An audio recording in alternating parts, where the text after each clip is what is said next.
My name's Nikki Jenkins. I'm the Educational Technology Lead here in the School of Education. We welcome you all today, those online and those in the room. We're actually excited to launch this space that you're sitting in today for those that are joining us in the room. This is the Hub. It's a newly launched space, and the vision of this space actually was conceptualised by Craig many years ago.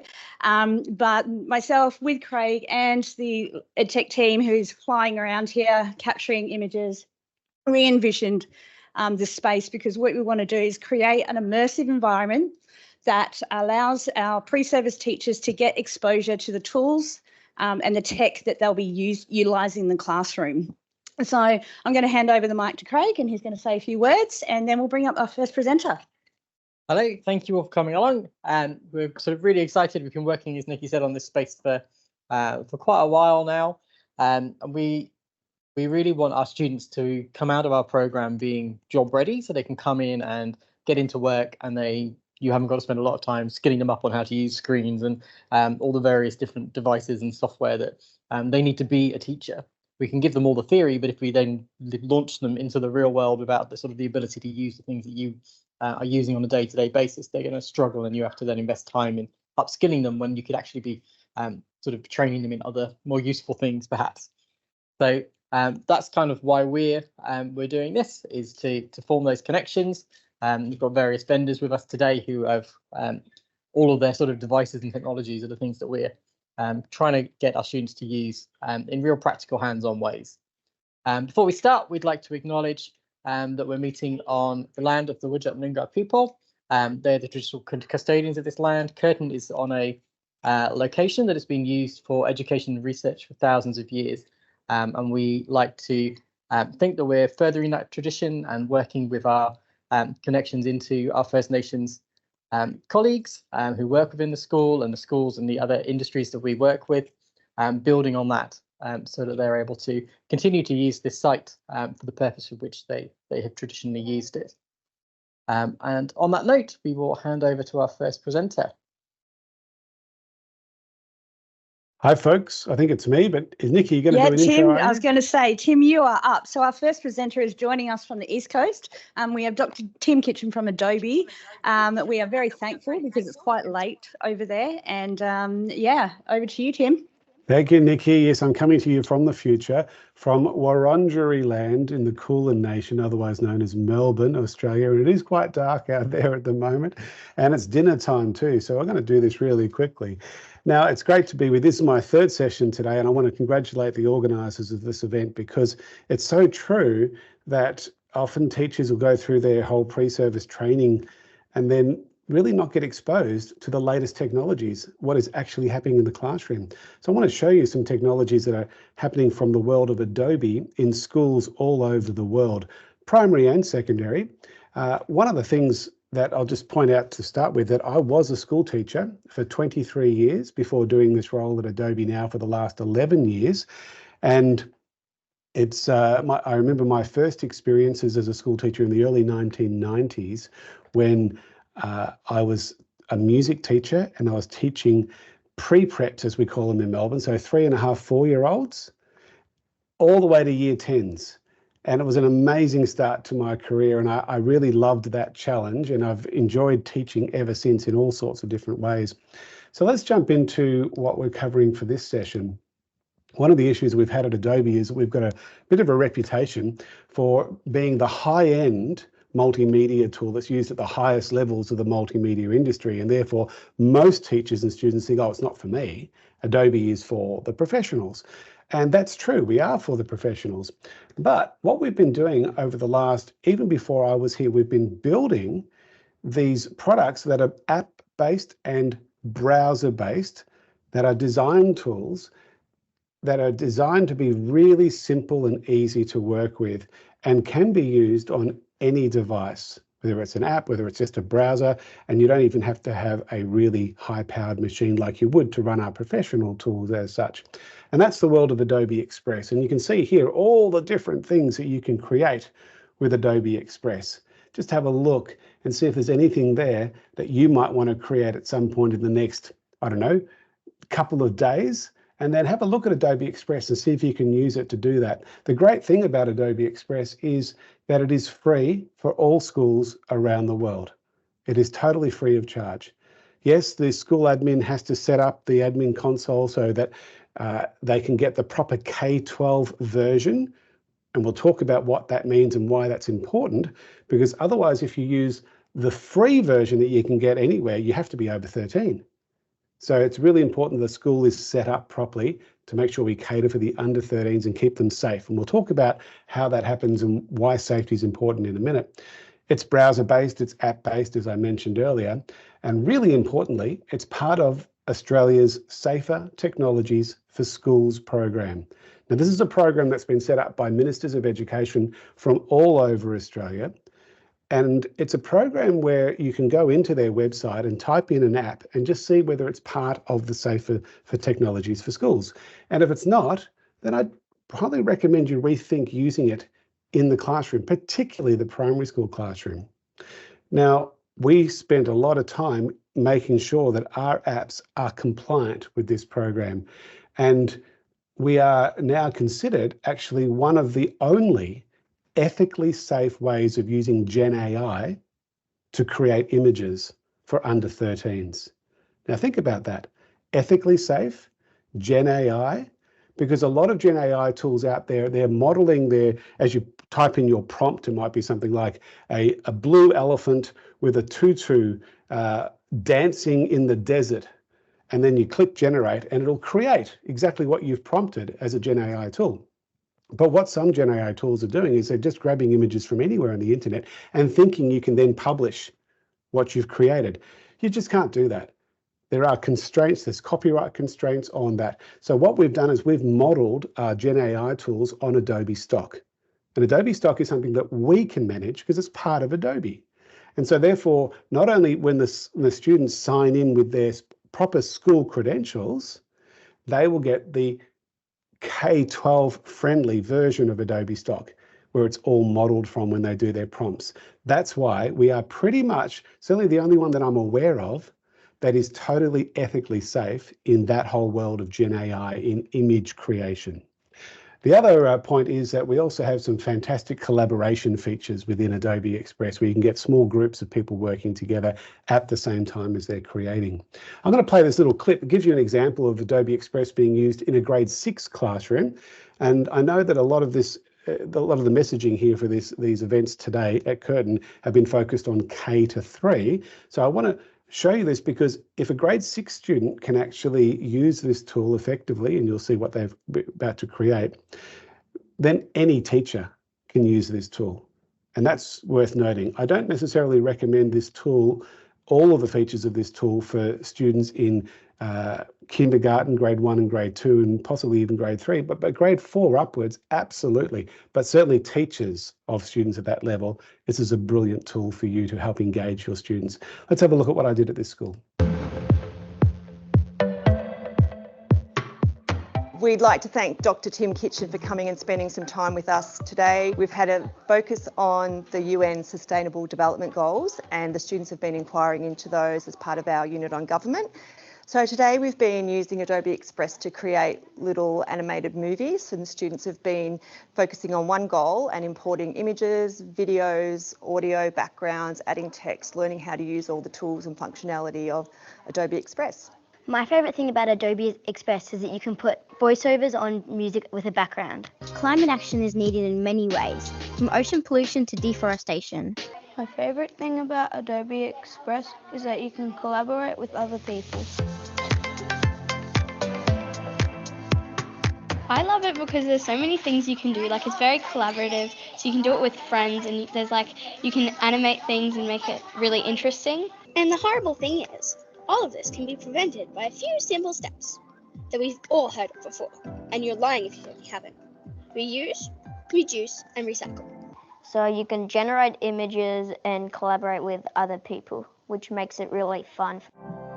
Poverty can occur in many different ways, like growing up in a poor family, or you could lose money to an unfortunate event. The programs or the tools that the students have used today have enlightened me immensely. Having the opportunity to be able to share their knowledge through videos, through the animations. The big takeaways would be that the students are only limited by their imagination. There's so many options to use this tool, and for us, we could use it in all areas of the curriculum, so it's really transdisciplinary. I'm going to pause it there just for the sake of time, but notice there is a link which is hiding at the moment from that bar. See if I can click away from that. Vimeo.com/createedu. That's my channel on Vimeo, and feel free to have a look at that at your leisure, and you'll see that video if you want to watch the rest of it, plus lots and lots of other examples of how Adobe Express is making a really positive difference in schools around Australia and internationally as well. All right, let's actually create something. So what I've got is I found a piece of work from I think it's a 7-year-old. It wasn't very clear. It was from a dog shelters, but I really loved this. It's a little story about a dog trying to get this dog to be adopted. And so we're going to turn this story, this traditional literacy story, into an animation. And the way that I want to do that is I'm going to bring up Adobe Express. I've now logged into the K-12 friendly version, and instantly you can see 4 main panels on the right-hand side. A panel that's about making videos, a panel that's about creating graphics, infographics, posters, flyers, a panel that allows you to animate a voice with a digital character, and a panel that allows you to create a web page. They're the 4 main sections of Adobe Express that most students and teachers will go to do their creation. Just want to quickly show you a couple of other things. Suggested quick actions. This is a great section here. If you're not familiar with Photoshop and you're not quite sure how to remove the background of an image, well, if you click on this little tool, drag an image in there, artificial intelligence will do the work for you. It is so cool and so simple. We've got a whole range of quick actions that cover things like image manipulation, video production, photo manipulation, like I showed you, PDF management for document management, and all sorts of other things too. One more thing I'll show you is this is our main Gen AI side of Adobe Express, where you can type in a prompt, create an image. Type in a text effect that you want and create a font that's never existed before. There's so many different ways that you can work with these tools. And as that teacher said, it's only your imagination that's potentially going to limit you. All right, let's jump into it. So I'm going to make a video by clicking this tile here, and we're going to get a nice blank canvas to work with. First thing I'm going to do is I'm going to bring in just the picture that the student drew, and that's going to be the background of the start of our video. By going to the left-hand side, we've got a media tool. Clicking that media tool allows us to manage any photos, videos, and audio files to bring into the canvas. I'm thinking in this case photo, look, I could just upload, and that's what I'm about to do. I could use the Gen AI tool and create an image by doing a prompt. And the more detailed the prompt, the better the quality the image will end up. The images can be artistic. The images have a whole range of different art styles. The images can be realistic with a photo option as well. It's almost endless what you can do. And the other thing we can do is search for photos, because we can go directly into Adobe Stock and search for the millions and millions of royalty-free images that your students have access to when they log in through the K-12 account through their school, which is free. Just make sure we understand that. All right, so let's jump into upload a device. And what I'm going to do is find the image that student created, which is this one here. It's going to appear on my stage, and I'm going to just fill the stage with that image so it looks pretty good. There we go. So I'm pretty happy with that. Now, the name of this dog is called Famous Amos. So I think the next appropriate part of our little story is to put the name up here. So I'm going to go into below the media tool is a text tool. By clicking text, then we can add some text, and we're just going to put in Famous Amos. And as I drag that up to the top center, there's a lovely bit of artificial intelligence that allows us to have recommended font styles. As we scan through these, I'm going to look for one that looks pretty cool. Stick with that one. What we could do here as well is I could scroll down and add a text effect and use a bit of Gen AI to put a texture, maybe a texture of dog bones or something like that. It takes about 10-15 seconds to get you different options. I won't do it now, but it's a lot of fun to play with. We could add a drop shadow. We can change the color. In fact, I'm going to change the color to something. I'm going to grab this little droplet tool here. A color that's already existing in the picture, maybe something a bit darker would look good. So I'll grab the blue. There we go. So we're sort of keeping with the color scheme that the student has already been working with what looks like colored crayons or pencils.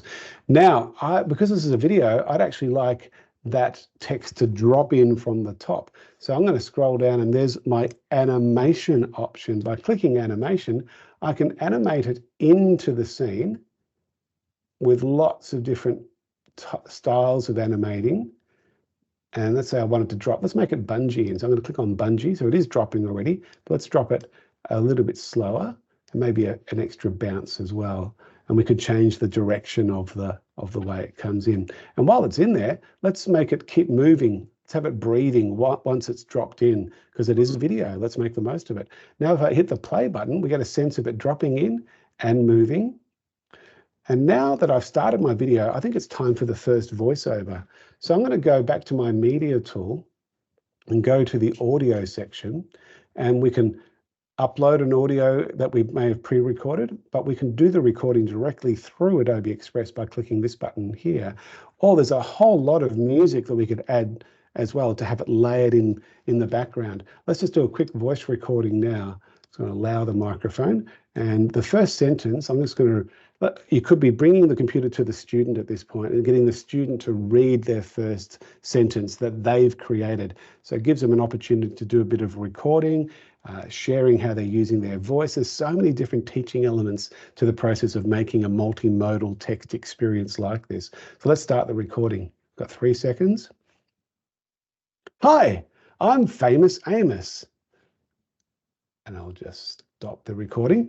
And I'm just going to move that voice back to the start of the story, hit the play button, and I'm going to turn my volume right up because it has been a bit soft. Let's see if we can listen to this.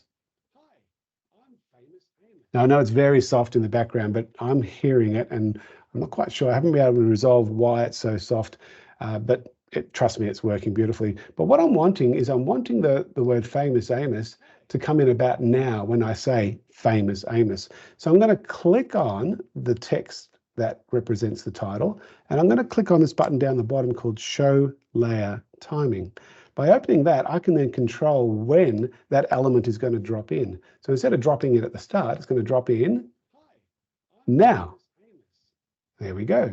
And so I've started my story, and I can bring in some music at this point too if I wanted to, but I won't just now. What I might do though is go to the next scene. And in the next scene, we could maybe bring in, because it's talking about, please, please, please adopt me. So I'm just going to look for a cute puppy. I could find a picture of a cute puppy in Adobe Stock through the photo section and search photos, but I'm thinking a video might be better. So I'm going to go into the video tool, search for videos of a cute puppy. I'll just do puppy, bound to be. Amanda, I'll get you to mute your microphone if that's okay. We're just getting a bit of noise there in the background. Now, let's see, this is a cute puppy. There's a cute puppy. Looking for one that's fairly animated. Oh, that's really cute. So it's an 18-second video, but that's not a problem. I'm going to click on that. So it's coming to the scene, and I'm going to just make it a little bit shorter.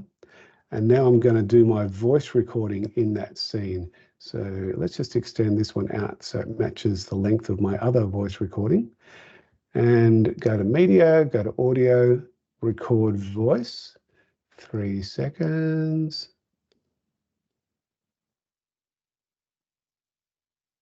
Please, please, please adopt me.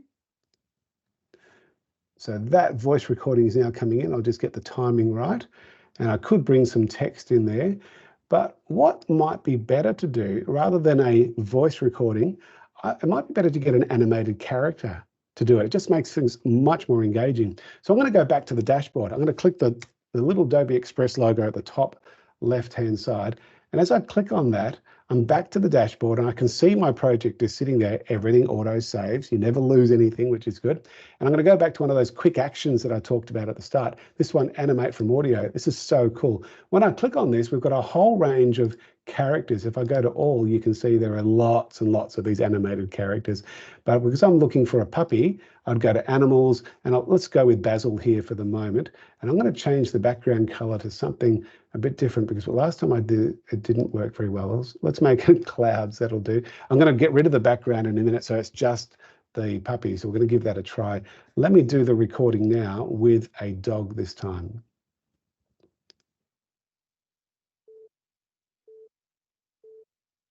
Please, please, please adopt me.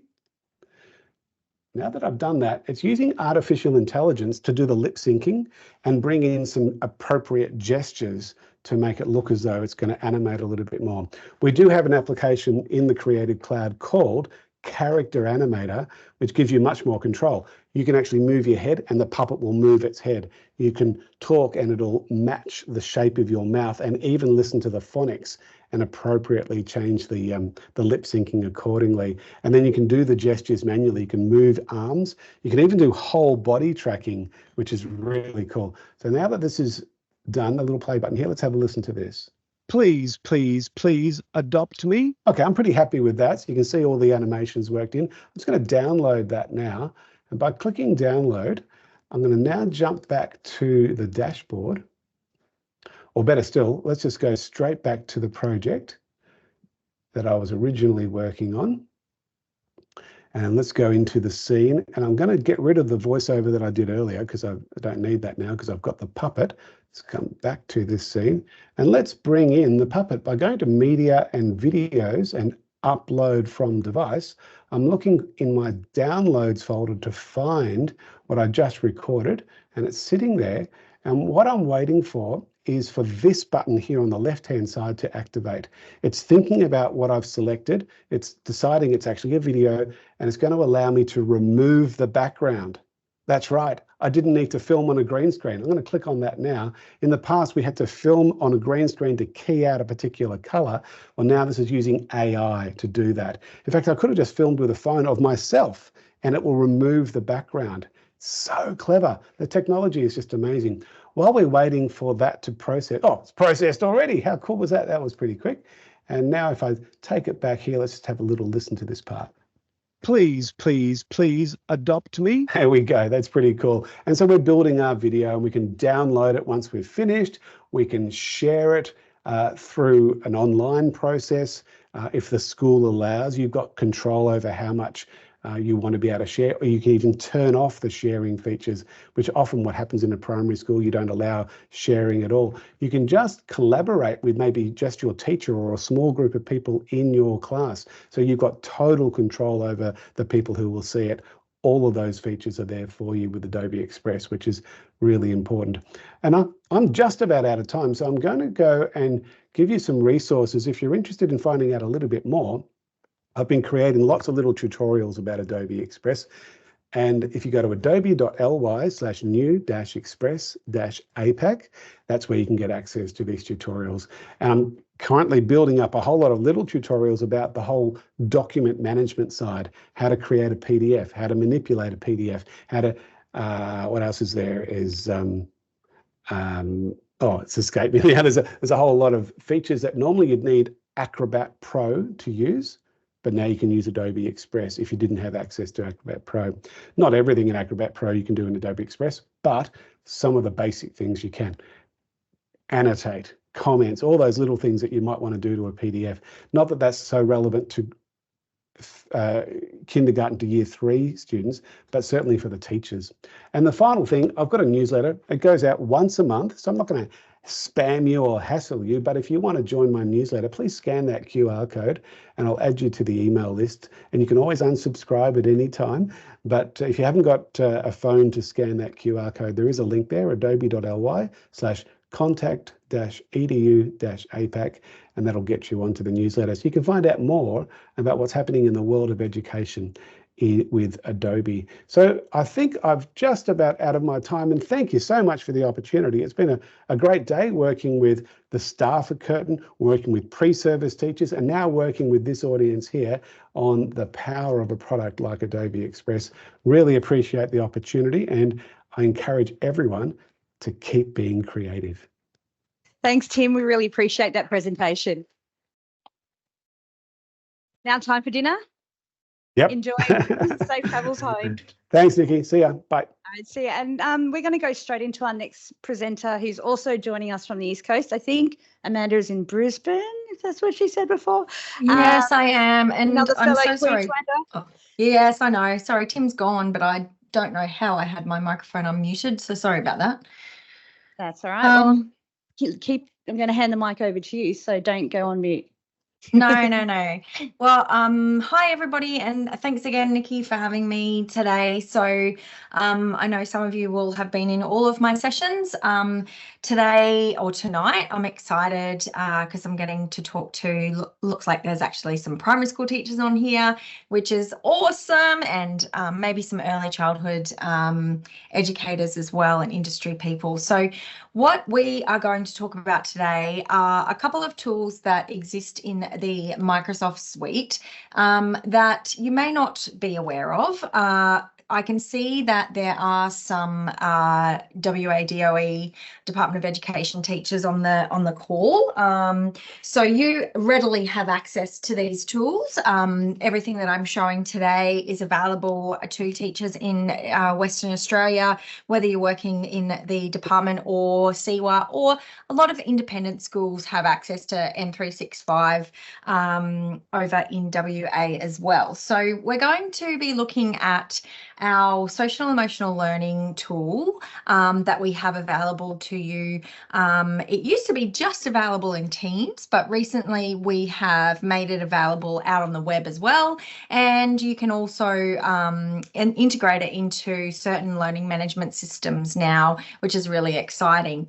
So my focus will be on that one, but I wanted to show you a little reading coach web site, and also a Windows 10 app that's coming that might be of interest to you as early childhood as well. So my story is that I'm an ex-educator, and I've been in this role as Microsoft Education Success Manager for a fair while now, but having industry experience sort of helps me distill how you could actually use some of these tools in the classroom. So I know I am talking to primary schools and early childhood educators this afternoon, and I would like to introduce you to our Reflect monsters. So our social emotional learning tool is called Reflect, or Microsoft Reflect.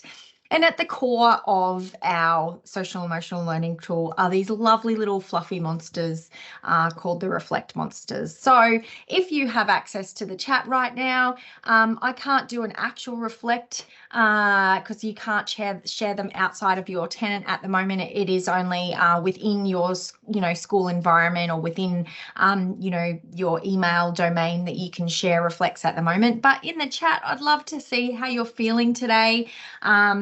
Hopefully you're motivated, but if you just wanted to tell me in the chat really quickly if you've got access, how you feeling today, and I'll put an emoji in, that'd be really cool, just to set the scene for this presentation. Don't know if anyone's going to actually do that. Maybe they don't have access to the chat.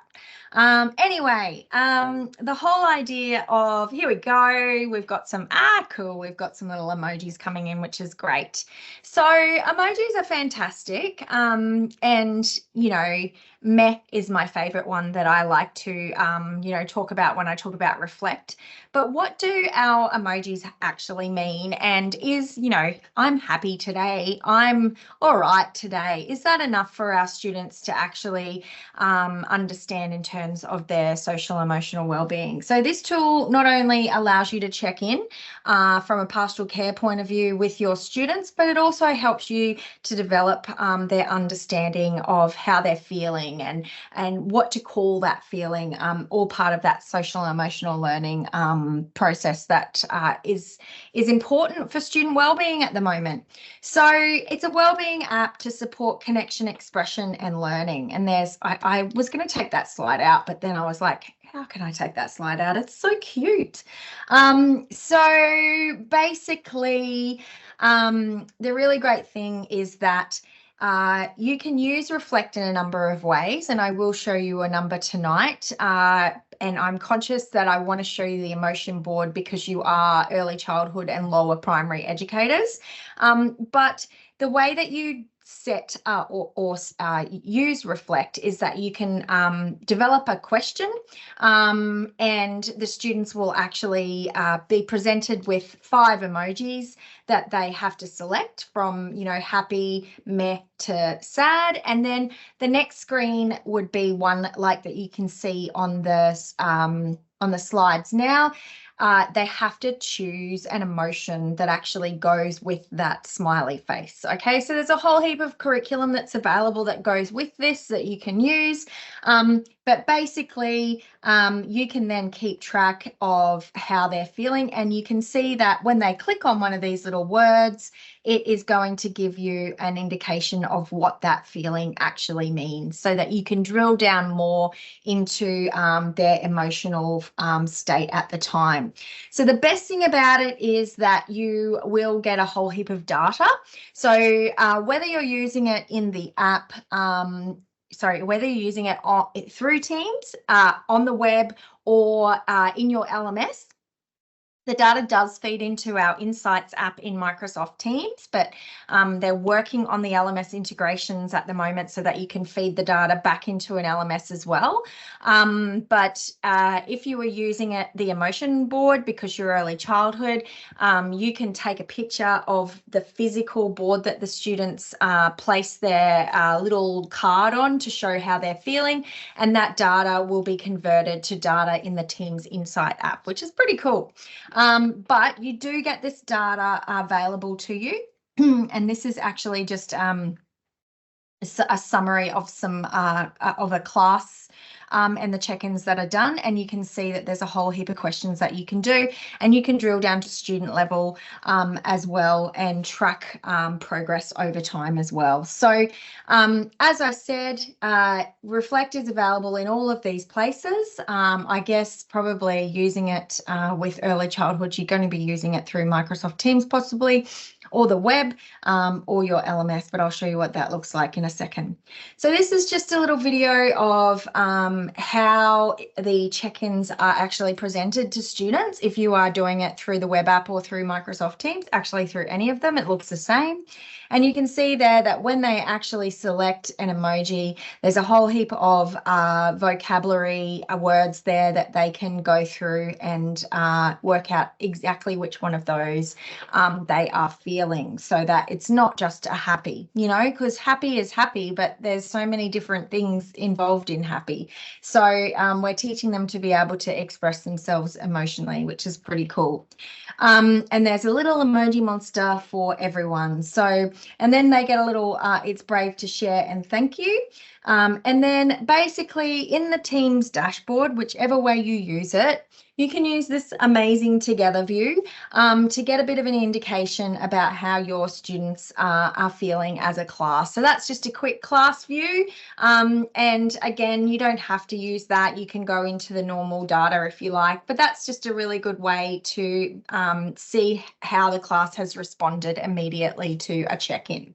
So everybody's feeling quite happy in that class. There's a few that are a little bit frustrated or angry or overwhelmed maybe. So then that's an indication that you might need to check in with that student to kind of find out what's going on. And I have got a lovely teacher over here in a school on the Gold Coast who uses this with her preppies. And she said it's actually amazing, grade term 3 and grade term 4 in prep.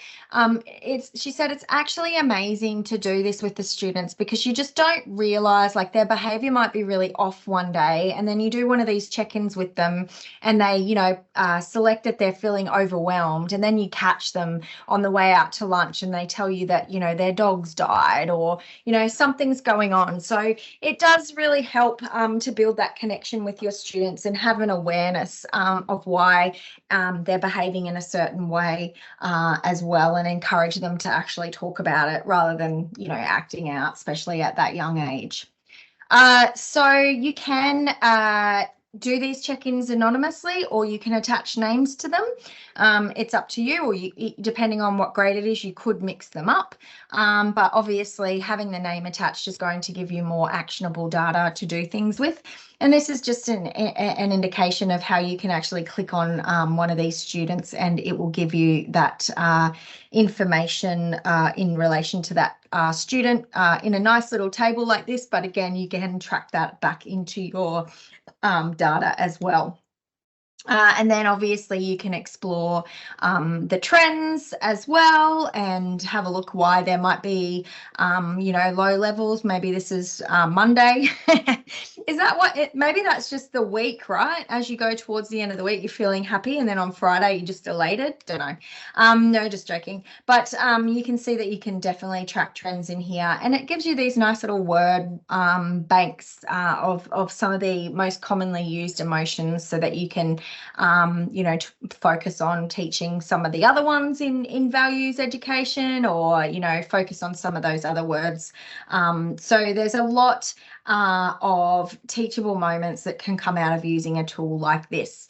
Now, the emotion board is really awesome, and because you're all early childhood or primary school educators, this is a way that instead of having students, you know, have to come up to a computer screen or log in to be able to do this. So maybe grade 2 or grade 3, if you were using devices on a regular basis, you could get them to do some of these check-ins. But this is amazing because you could have this as part of your morning routine. So I was a primary school teacher. And we used to do, you know, days of the week and everything like that in the morning. So as the students come in, you could set up one of these emotion boards and do how are you feeling? And then you could reuse it throughout the day in relation to certain activities as an exit ticket, etc. But this is actually free to download, and I'll show you where to download that. And I've got a little video in here that shows how a teacher's actually put magnets on them and then made it into a magnetic activity as well. So the way that the emotion board works is that you just have to set it up, and then basically only an educated device is required.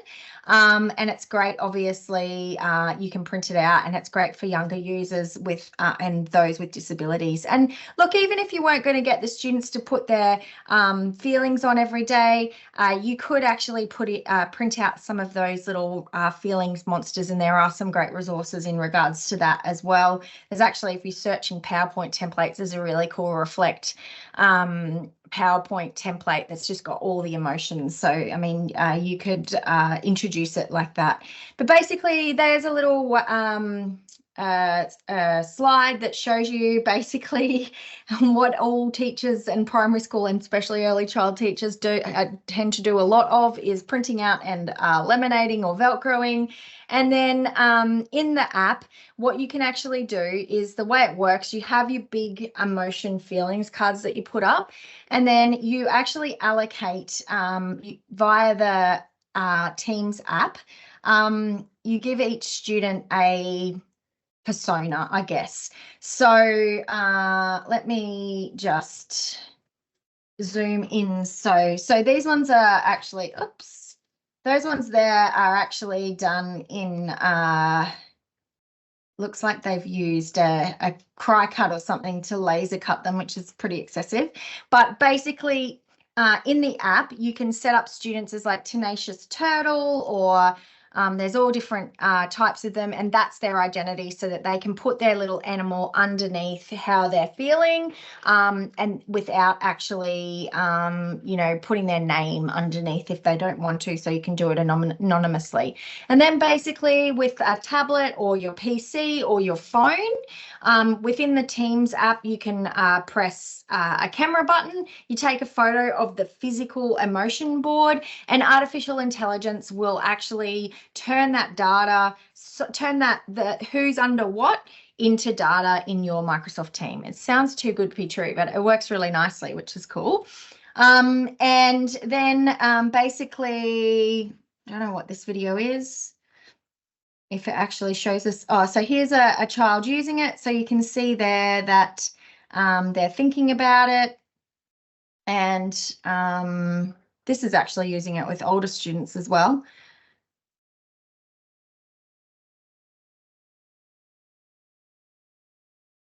And there's no sound in this video. That's okay. And there's a teacher scanning it. And then plugging it in, and then it will actually feed that data in, which is really cool. So really only an educator's device is required if you wanted to do it this way. So we've seen some great success using this emotion board.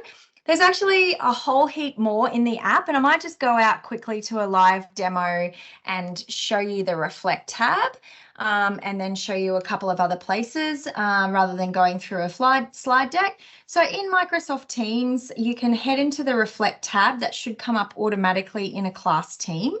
And if you don't have a class team, you can easily create one, or depending on how your school body does it, set one up. And then basically you can come into the Reflect check-in here. So it's pretty easy to do new check-ins. You get a couple of standard questions. You can choose from research-backed questions as well. So there's like a whole bank here. You can also use it for educator wellbeing, or you can make a completely custom question if you would like to as well.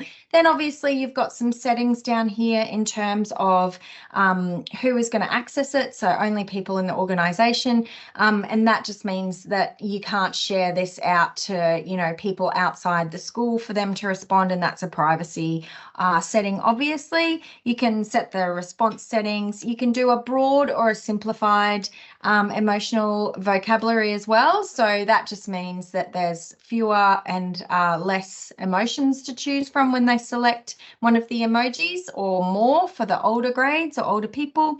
And then you can choose whether you post that to the general channel, etc., if you're using it through Teams, and make it either anonymous or record names, and then you can even share the results with them as well. So once you set that up, it's just a matter of going create check-in, and that's going to post out to to the students. And this is my together view, and I've got my, so nobody's responded to that, so that's how it's looking. And I can't remember where I posted that to. So in my Teams, sometimes I do a wellbeing check-in channel where I post those too. So this is what the students would see. They would select an emotion, and then they would have to choose the emotion that reflected. But what I wanted to show you is there's so much extra stuff down the left-hand side here. We've got a partnership with Calm. Your emotion board is here ready for you to print out as well, but you can get that, and you can just, and there's all the little identifiers. Okay, so Molly Dempsey is Brave Butterfly. You can customize it if you want. If, you know, Molly really wants to be the quick elephant, she can be the quick elephant, or you can just leave it as default. But this is where you would actually download the emotion board kit, and you get all the instructions there. Here are your trends. And then obviously down the side here, here's all the extra materials that where we've partnered with Calm. We've got meditation in here, so you can just pop these up onto the screen. You've got some little daily moves. These are absolutely gorgeous. Sometimes I play them in the middle of a session, and we do these. So those are, you know, great transitions, etc. Come back in after lunch. And then there's extra things in here like a memory game and guess the emotion and colouring books. There's music in here. There's some podcasts in here, and then you can actually add a favorites, and you've got the Calm app in here as well. And you'll recognize some of those from the meditate sessions up here as well. So you probably didn't realize that all that was in Teams for free. Okay, you can go to reflect.microsoft.com. Okay, and it helps if you spell it right. Reflect.microsoft.com. And this is where you can actually use it without having to go into Teams. So you would sign in here, and it lets you set up a Reflect, and you can share a link to that Reflect so that they access that via the web instead of through Teams, and you get similar things in here. And reflect.microsoft.com is the place to go into resources if you wanted to download the emotion board as well. You can grab it from there, learn about the emotion board, and download it from there. So much information. Reflect.microsoft.com, and we've got an amazing Microsoft innovative expert in Scotland who has made these quick guides. So if you need a refresher after today, either reflect.microsoft.com, or if you wanted to quickly scan that QR code, I have given a copy of this link to Nikki, of this deck to Nikki, so you can grab this afterwards, but you can scan that to gain access to these quick guides as well. And I've got probably 3 minutes left, and it was called Social Emotional Learning, so I did want to focus on that one tonight. But we also have a little app called Reading Coach that is available now. So you can access this one in a couple of ways, but it has just gone into private preview and will be readily available to schools very soon. And I can just go to reading.microsoft.com. And I closed this down. I had it open before, so I may have to sign in. And I spelled Microsoft wrong again. It's not spelling, it's just a typo. I need to slow down. Don't we all as teachers, right? There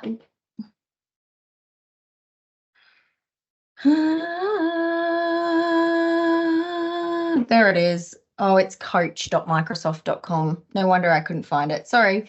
Coach.microsoft.com. You can sign in with a personal account until it's out of private preview. I'm not aware of maybe Catholic Ed WA might be in on the private preview. I don't think WA Department of Education are, so you can try it out and it should be available soon. But it's a great little app that students can go to do some practice reading at home. So there's an extension of this called Reading Progress that actually lives in Microsoft Teams as well, which gives you more data. But this one is just a little tool where they can read a passage from the library. You can actually upload their own passage to practice. They can track their achievements and their history, or they can create their own story using AI as well. So we can come in here and we've got science fiction, fantasy. Let's do dragon today. And we'll do a dragon in the city today. And let's do about a year 3 level. So you can then choose this level, and basically artificial intelligence is going to create a little passage of text for you. And then what Reading Coach allows you to do is give access to your microphone, read out aloud for 10 minutes, and then press stop to get your feedback practice. So it's like, Reading Coach, it's like Immersive Reader, but the button turns into a record button. And then the students would read this text. So I'm going to have a lot of errors. But in a city far away, there was a little dragon named Daisy. She was a cute and friendly dragon who loved to play. I would keep going. I can stop that. And I get some immediate feedback here that my pronunciation accuracy and my reading time was 18 minutes, but I get some words to practice over here as well. And look, it's already created a little image, an AI image for me of Daisy in the city as well, which is pretty cool. I can go out and I can practice these words. Select any word to tackle them again. So if I wanted to go into... When you're ready, press the microphone and read the word out loud. But I can listen to City. the word first, I can stretch the word, and if there is a picture available, I can have a look. No picture for little. Of course, I chose ones that... No picture for full either. No picture for friendly. But what I would do... Friendly... And your effort is showing. It helps me track Great my reading. progress. So then I can say I'm done and I can go back and read again or have a look at my achievements. So both of these tools are free and readily available to, well, this one is still in preview, but it's coming very, very soon.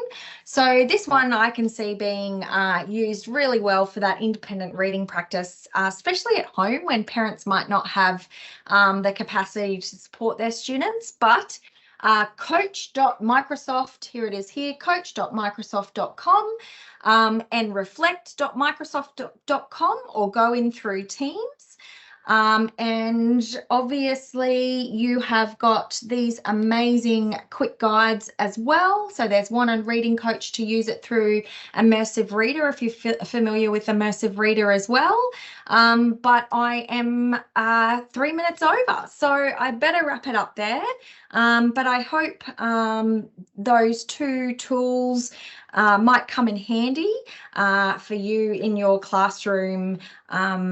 And as I said, not hard to access. And the Reading Coach app is coming, but you can access that through Immersive Reader at the moment as well. Thanks, Nikki.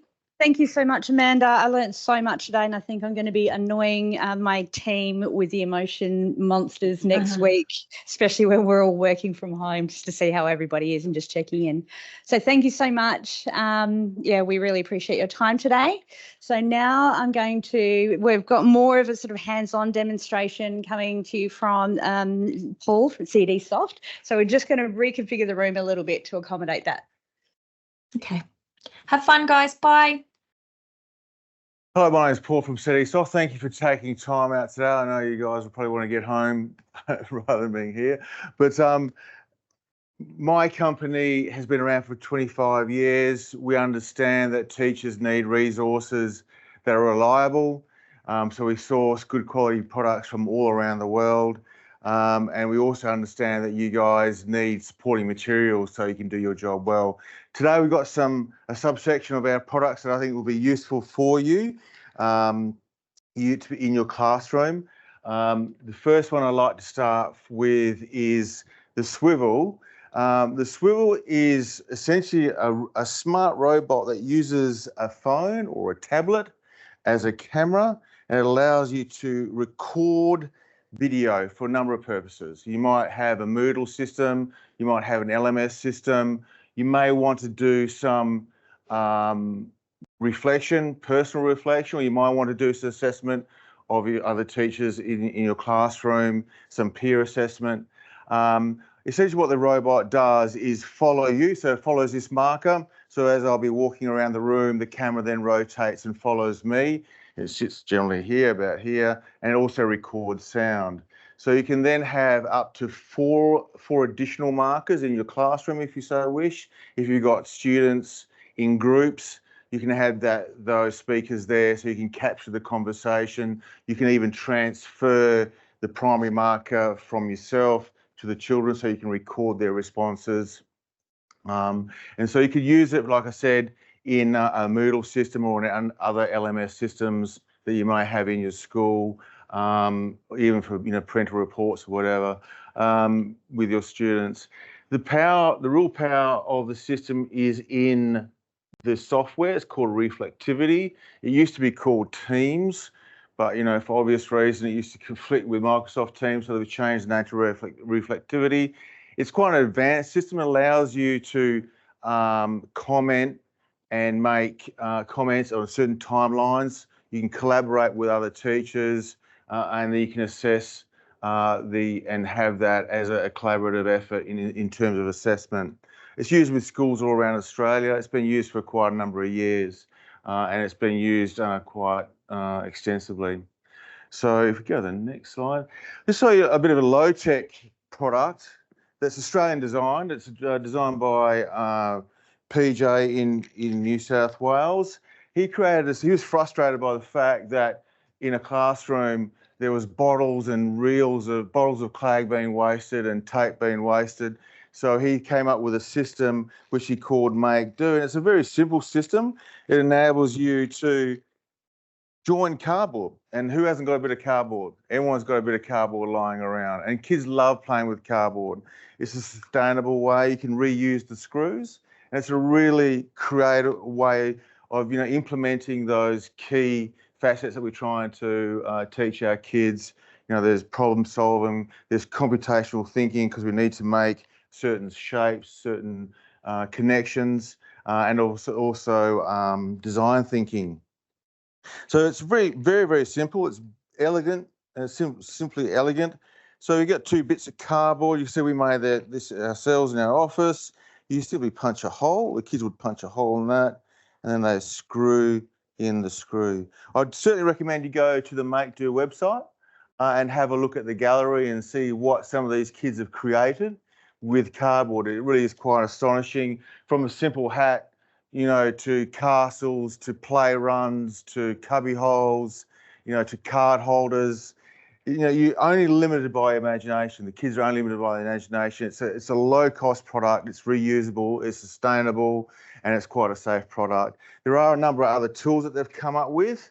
You'll see here there's some 3D printed parts. So if you've got a 3D printer at your school, you can make some 3D printed parts, which are really cool. I forgot to bring them. It would have been easy to show you. But there's hinges and angles and so forth. They've got a new tool which has come out with the latest one, which is a scorer. So it's called a folder roller. So you can score the cardboard, and you can fold the cardboard quite easily. There's some long-handled punches as well as screwdrivers for the smaller hands, and there's this really cool saws that you can now safely cut a bit of cardboard with. Oops. So you can cut a piece of cardboard quite easily with those. So that's something I definitely recommend, for the younger years. I mean, there's very little explanation that needs to be known. You send them a task and off they go, and they can go and do it. So it's a wonderful product. It's Australian design, and it's being used in classrooms around the world now. It's a wonderful product.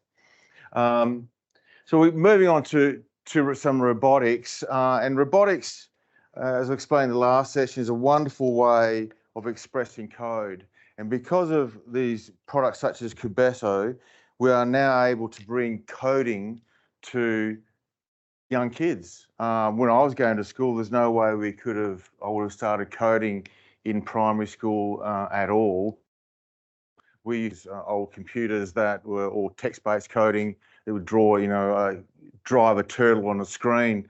And that was as far as we could get with coding. But these days, with a product like Commbox, you can now introduce not only the concepts of coding, but also the language of coding.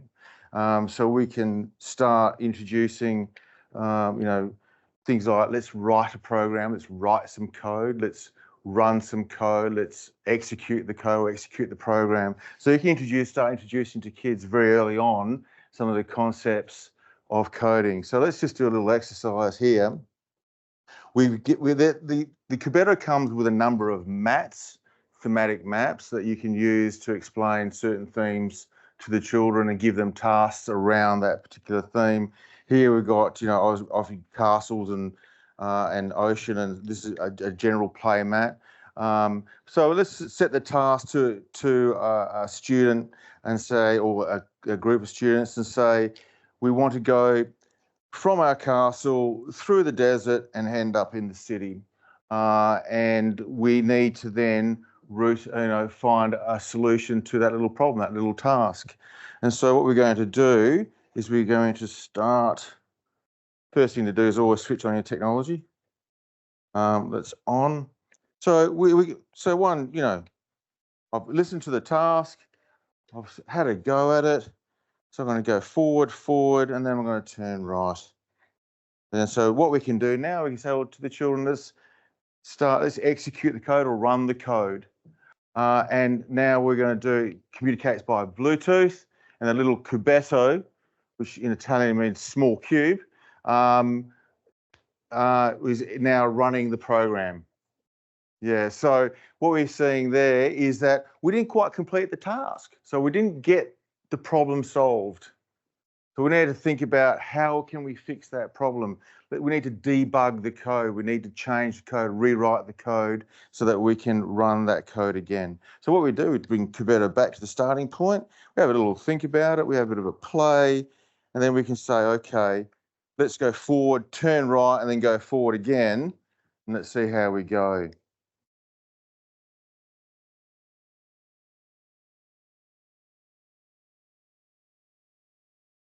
So there you go, little Cubetto has executed the code correctly. So the kids now are all clapping and cheering, of course, because they've actually, got the right answer. The teacher's very proud of them. So, but with Cubetto, you can actually, there's other little blocks that bring in logic. So you can bring in logical functions as well. But one thing that really impresses me about Cubetto and always has is the fact that it's got a little square here that's called a function box. So in code, when we use the same bit of code over and over again, we don't want to rewrite that code. We want to be able to then represent that as a block of code that we call in. So that's another, programming term. Calling a function is a very high level concept in coding, and here we are teaching it to K-3 kids. So let's redo that bit of code, but as a function. And then we can call that function with a single tile. So that function will be four steps long. We can call that same function in one bit of code. So then when we press the button, and you can see here it's calling that tile, but it's now stepping through this function. So you've just taught your K-3 kids a high-level concept in code. And it's quite simply, quite visually, quite tactile. So it's a wonderful way of teaching kids the basics of coding. And coding now has almost become as important as being able to read. The guy who invented Scratch says coding has now become a necessary part of our literacy. And so Cubetto is a fantastic way of beginning that journey for your children, is in that journey of learning how to code. If we just bring up the other slide. So there's been a new product. This one's developed in China. It's a wonderful product. It's been developed from the ground up for young primary kids, K-12 kids. It really is a combination of the better facets of Cubetto. So it's very visual, it's color-coded. And it has the compactness of the Bebop, which I'm sure you're all aware of. And this little fella here, that's him here, little tail bot. You can see he's quite cute. He's got the big eyes, so he gets, he's quite empathetic, for young kids. He's colourful, and you can personalise him. So there's a lot of bits and pieces that you can add to him, so that the kids can, make their own, create their own personal robot. And there's pens that you can use to draw shapes with as well. So the kids can add, arms to it. And those rotate, of course. And then we can add, a simple block on the side here so that we can start doing some drawings. So you can do, mathematical concepts, geometry, introduce geometry, and so forth. The beautiful thing about this, that it has rechargeable battery, a lithium battery in it, so it's rechargeable. It comes with some resources. You can buy additional resources, different thematic maps, which are quite inexpensive, not overly costly. And it has the ability to record sound. So you can have a child describe, you can set them a task to, what did you do on the weekend? So they can draw a little road, and maybe they went for a trip to, to a playground, and they went to the skate park, and they can draw those out on a bit of paper, and then you can ask the Tailbot to go to those spots, and when it hits those spots and recognises a shape or an icon, it will then play that sound or play that voice back, of the children. So it can do quite a bit more than either Cobedo or Bebot combined. It has the same concept, so it uses sequential coding. So you can go forward, and go right. The beautiful thing about it, you can see what the code is. So it's color coordinated with the buttons. So without the Bebot, you weren't able to do that. Once the code was in, you couldn't see it, but here you can actually see it. And then when you execute it, when you play it, it'll start flashing, telling you where it is in that particular sequence. So that helps kids understand where they are in that bit of code, sequential code, and also helps them do any of the debugging or that they'd like to do for that one. So that's the little Tailbot. Big brother is the VinciBot. This one has quite a few more features, but that's more for the older kids, so I won't go too far into that one there. So the next one I'd like to show you is for young kids, is the Lego product. I'm sure we're all aware of Lego. Kids are obviously very familiar with Lego product. And most kids have played with Lego already in their lifetimes before they come to school. Lego product is really a hands-on product. It's all about playful learning, about purposeful playful learning, and it's very well resourced for teachers. This particular product is also device-free. So all the products that I've shown you thus far are all device-free. None of them use devices, except for the VinciBot, but that's obviously for older kids. So this particular product is made by Lego Education, which is an offshoot of Lego. They're very serious about their educational products. They've spent an enormous amount of time and effort and money in making their products suitable for schools. They're very well resourced. So this particular product comes with 2 booklets, and they're well organised. And we get a number of questions from teachers on how do you manage Lego in the classroom. They've made it quite an effort to do that as easily as possible. Obviously, there's a lot of parts, and some teachers are a bit concerned about those parts. But what they've done, they've organised it into trays, which are all colour coded. So when kids are breaking down their projects, they can quickly and easily sort them into the correct trays. And also the tray itself is a useful tool in the management of Lego in the classroom. You simply take the trays, you put it in the lid, and it sort of keeps it together nicely so it doesn't get shoved or thrown around the classroom too much. Comes with with books, with the build books, and there's an enormous amount of online resources for Lego. So you can go to their Lego website. They've got teacher guides. They've got student workshop, student resources, assessment resources, and everything for school. So I definitely recommend that you go and have a look at the Lego products. You go to education.lego.com and have a look at all their products. The Brick Cube Motion is based on sports and physical activity to explain some concepts in forces in motion, but some science concepts. One of the ones that a project that's available within the essentials, which is for grades 1 to 9, is the dance floor. So kids are able to understand the ratio, start beginning to understand the concept gears and how they interact with each other and the effect of different diameter of gears and so forth. And then they're able to explore those concepts as well as expand on them as the lessons go. You progress through the lessons. The last product I'd like to show you today is the newest product that we've come across. This is a UK product.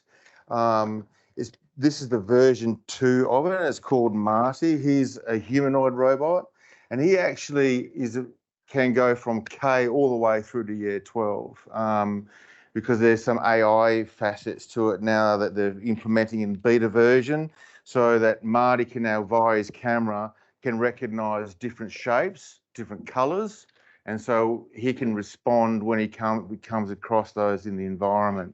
This one here is quite a simple concept that Marty uses.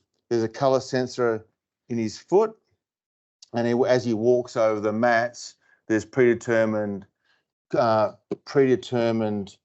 So this green is forward, and then when he gets to, he'll do a little dance, and all the elements of Marty are codable. So obviously his legs, his arms, his eyes, and there's LEDs that you'll see in there, which are all codable by, from the app. So there's an online app.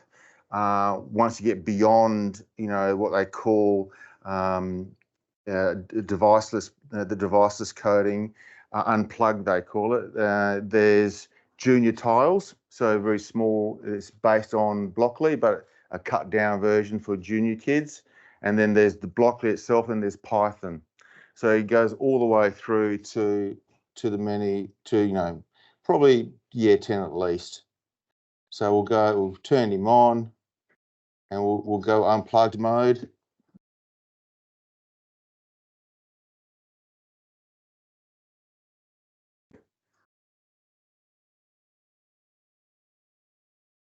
So he's going unplugged now.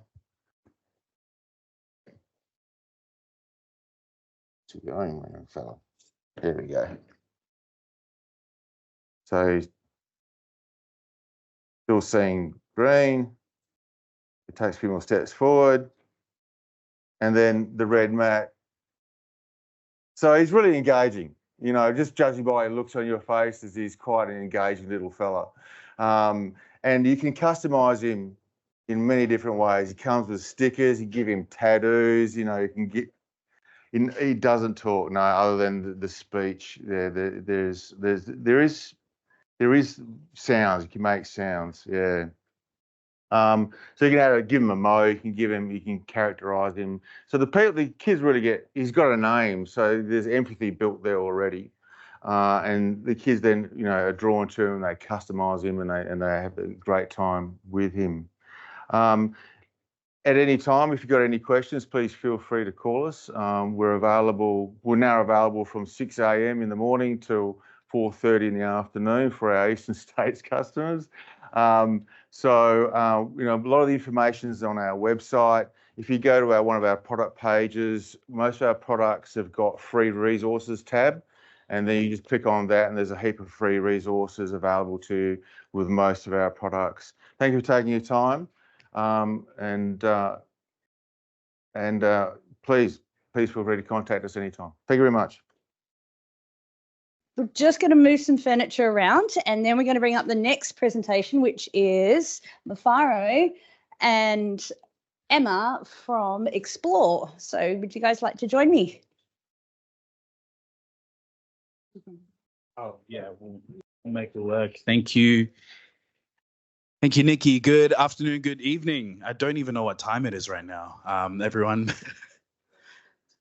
5:45. Well, happy days, and hello to everyone that's online.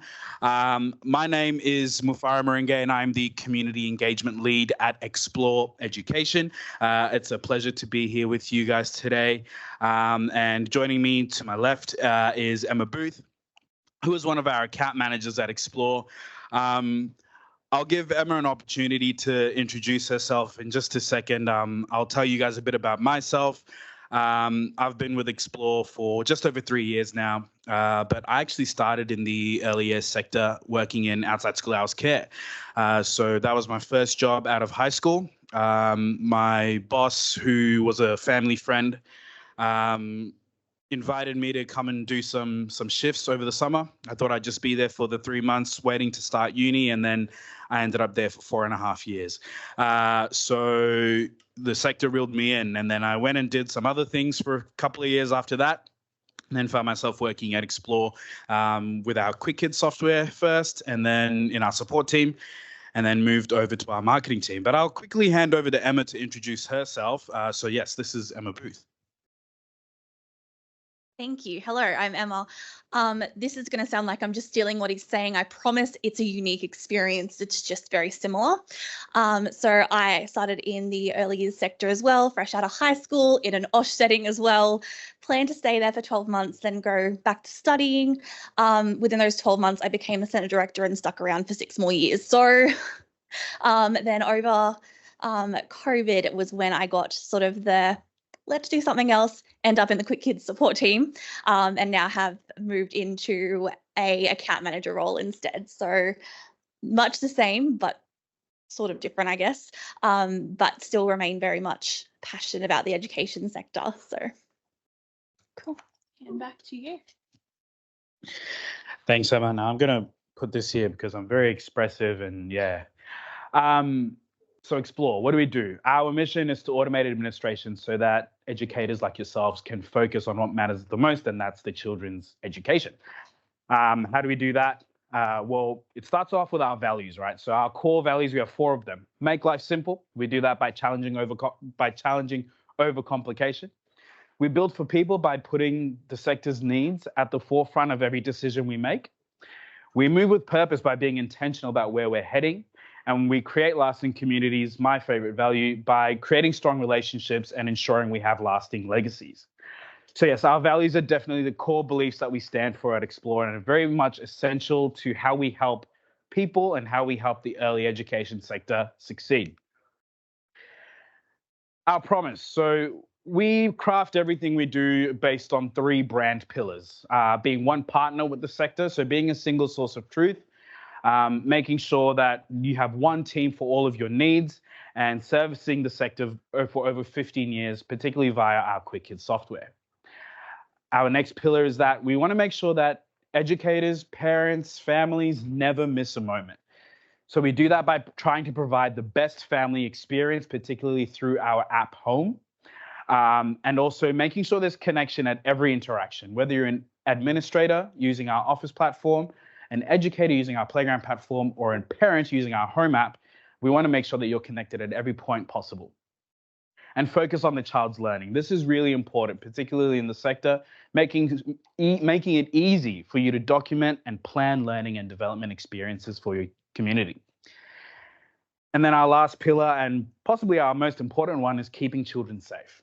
So ensuring constant visibility over child safety, making sure that everyone is aware of who's in their care, what's going on while they're in their care, and keeping everyone happy. And that leads into giving peace of mind for families, knowing that their children are being looked after and being provided the best level of care possible every day. And making sure your compliance is covered. Nobody likes compliance, but it's definitely important, right? So we want to make sure that all your compliance information is securely stored in one place and readily available for when you need it. How we do all of that is through our product suite, or what we call our ecosystem, because we're really heavy on space metaphors at Xplor, hence the rocket ship. That starts off with our, thanks for the laugh, Jeff. That starts off with our platform for administrators called Xplor Office. So that covers revenue management, CCS subsidy bookings. Xplor Office is also, some of you may be more familiar with our other product, Quick Kids, which has been around for ages. They essentially do the same thing. Office is just based on the cloud, so it's a bit more secure, a bit more modernized. And then Quick Kids obviously is our product that's been around for years and years, and we continue to invest in that product. Then we have Home app, the Home app for families. So bringing a united family experience for learning, safety, administration, and communication. You guys are all from centers, schools, a mixture of both. I'm sure you've often had that parent who's dropped their child in on day 1 and then calls about 50 times throughout the day just to find out how their child is. The Home app tries to kind of help you circumnavigate all of that by being able to provide proactive updates to families so that those nervous mums and dads who are curious about how their children are going through the day are getting that information proactively via the home app. How you provide that information, of course, is via the Playground app, which gives you opportunity to enhance learning, compliance, and safety at your centre. We'll touch on more of that as we go. And then finally, that pre-enrollment stage, streamlining family inquiries and waitlist processes through our waitlist software. So, introducing our Playground app, Playground software, platform, however you want to call it. It does provide an enhanced learning experience for your educators. I'm going to pass off to Emma, who is definitely our sector expert. So she knows a lot more about the importance of Playground and why a software like this is definitely important for your centre. Thanks, Emma. All right, do you want to go to the... I'm just going to talk through some features. So the first slide is communication. So lesson plan creation and management. So programming and planning in short. So some of the things that you can do within Playground to contribute to your programming and planning are lesson plans. So something like creating what you're doing on a weekly basis, whether that is a set sort of curriculum that you're going to go by, could be something that's more ad hoc. You could have a bit of both. So we have some canvases and tables that can be used to create those sorts of things. And then parents are able to access that through their home app as well. So gone are the days of trying to do that on an A3 sheet of paper, stuck up in a lobby, hoping that parents see that as they walk in. They have it digitally all the time. The reporting is a huge feature as well. So again, everything that you're doing in Playgrounds, you can link all of your outcomes, whether that's early years learning framework, your pedagogy, different theorists, you know, if you're using Vygotsky, Bronfenbrenner, all those sorts of things. You then have the ability to go in and have a look at a learning analysis. Now, this can be done per child, in groups, all those different things depending on how you want to access that data. There's also different time frames. So even if you just want to see how it's gone the last month, have a look at the last few weeks. This is a good tool to be able to reflect not only on how children are going, but it's a lot on your professional practice as well, because you're able to see what outcomes are really effectively being used. Then maybe there's some that aren't being as touched on. Compliance, which, as Mavara said, not the funnest part of your job, but however, probably one of the most important things. So we have digital incident reports. How this, when I first started back in 2013, was we had to find a way to remove ourselves out of ratio, go to the office, get a printed incident report, sit down, fill out 3-4 pages of this incident report, try and then call the parent. We'd have to try and get their phone number out of a filing cabinet, and then we'd have to make sure that parent gets the communication, there's an incident report, and then either hope that we're still there when that child is collected, or that another educator is successfully able to get that document signed. Not the quickest process, not the most effective process. That also then means you hold on to that paper form for a long time. So that means archiving, whole lot of steps, whole lot of processes. So in Playground, it's all digital. That parent can get a notification. We log things like successful and unsuccessful notification attempts, so you're not having to try and keep track of that yourself somewhere. And then it's all stored in the cloud for the right time period, so you don't have to worry about that as well. More compliance. So as Mafara mentioned before, you've probably had those parents who are like, oh my goodness, my child's in care for the first time. That's my baby. How are they going? Things like this where they can see, perfect, I can see my child had some breakfast. They had some fruit. They had some yogurt. It's all stored. They can get real-time updates. So as soon as you're inputting that information, they can have notification on their phone and they can go, okay, that's good. I won't call about that then. But then they can also get things like they're sleeping, they've had a nappy check, they've gone to the toilet, all those sorts of good things that you want the family to know. The family also wants that reassurance too, is all digital. They can go back and see all the trends of their child, how they've settled in for the first week. All that data is available for them as well. And then more reporting. So with these sorts of reports, one of the things that I really like is that we have like transport lists. So things like that, when you're doing excursions, incursions, there's a whole lot of paperwork that pertains to that one little activity. So things like risk assessments, there might be permission slips, you might be having to do head counts, sign-in sheets, all those sorts of things that are quite troublesome. We just have to log around like a huge folder for this sort of thing. You can just do it on an iPad. All of it's there. All of it can be correlated into that one report and stored. So if you ever need to access it, it's already there ready to be used. You don't have to go and try and find different pieces of paper that you've had to archive and put into different folders. It's all there together for you. Cool. Awesome. Thanks, Emma. And here's the big bit. How Playground actually addresses the national quality standards, which are some of the most important parts of operating your centre, is how you meet these requirements, right? We know that there are 7 of them. I'm fairly confident that Playground actually addresses all 7 of them quite well. So we have Quality Area 1, Educational Program and Practice, which is obviously addressed via our observation, documentation, functionality and features. Quality Area 2, Children's Health and Safety. Emma's just taken us down a deep dive of all of our compliance, health and safety features, whether it's nutrition, health in terms of toileting, nappy changes, and also sleep, the most important of them all. Quality Area 3, Physical Environment. So making sure physical environments are safe, suitable, and provide a rich and diverse range of experiences. This can be done through things like checklists, through our tables functionality, and making sure that those physical areas ticked off. They're safe, everyone's all good. There's no snake in the grass or anything like that. No intruder on site. We're all good to play. Staffing arrangements, qualified and experienced educators who develop warm, respectful relationships with children and create predictable environments and encourage children active engagement in the learning program. A number of features will address this. Whether it's through canvassing and going through programming and planning with children, or whether it's actually through their own reflective processes as staff and things like learning stories and everything like that. That's how they can meet some of that. Relationships with children, again, with the same features as mentioned before, but also showing that evidence that children are responsive and respectful, and they do have that secure sense of belonging. And then collaborative partnerships with families and communities. That's where our home app and playground app definitely kick in. To an extent, the office app for admins also does help with that. But yes, for nurturing those relationships, that is definitely possible through the playground app. And then finally, governance and leadership. So effective leadership and governance of the service contributes to quality environments for children's learning and development. That one essentially, I'm stuck.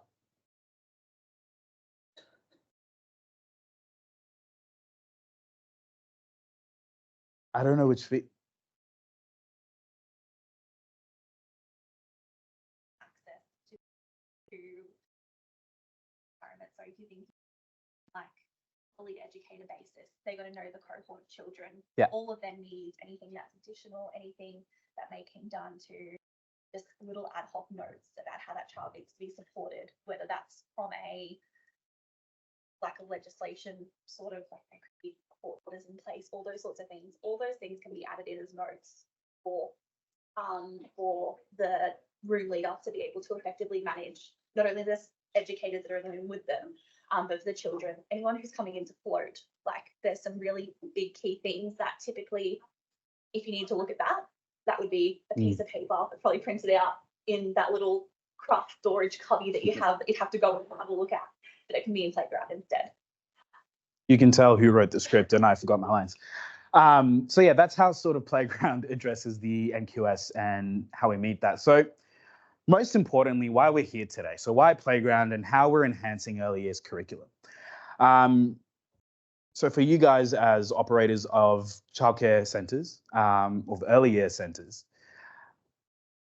most importantly, you want that career readiness. When these students come out of university and they graduate, the last thing you want to do is start training them on certain intricacies on certain operations at your service. Maybe it's through the technology you use.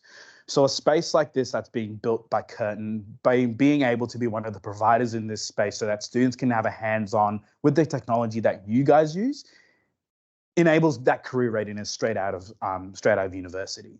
So that's really important. So it prepares graduates to navigate modern educational tools. So whether it's Storypark or anything else, but more importantly, if it's Playground, you can almost rest assured that any student coming out of Curtin University knows how to use the Playground app. Integrated learning, so bridging traditional and tech-based education methods. Some people don't like to say it, some people don't like to admit it, some people don't like to hear it, but technology is definitely driving the way the sector is moving today. The sector is evolving. Sometimes it's even evolving faster than the technology can even keep up. So being able to embrace that technology and being able to integrate those learning methods between university and actually getting into the workforce is really important. And again, that then tees up with industry alignment. So align student skills with industry standards. Emma will tell you stories about how when she was a student on her placement, she was busy mopping floors and changing nappies instead of actually, getting into the weeds with the children and doing some learning stories and actually getting to know the community and being able to reflect on all of that. Because to the people that she was doing the placement with, their view of Emma is that, she's a temporary hold here. There's no point getting her up to scratch with what we do. So having that peace of mind to know that any students who come from here for placements will kind of be ready to hit the ground running should be really reassuring. And finally, skills development. So again, that all lines up there. So nurturing digital literacy, which is vital for professional success. Now, I think I've timed this correctly because we are up to the point where you can ask questions. So happy to throw to you guys for any questions. I can't see anything on Teams, but if there's nothing on Teams, then yeah, the floor is all yours. Yes, absolutely. For everyone that is here, there is some catering being set up at the moment, so more than happy to have a chat after all the presentations are done. We do have Emma and myself, obviously, and then there's these two fine, lovely gentlemen at the back here, Jonathan and Jeff, who are also more than happy to chat with you as well. And yeah, on a final note from me, it's just really exciting to see this space come alive.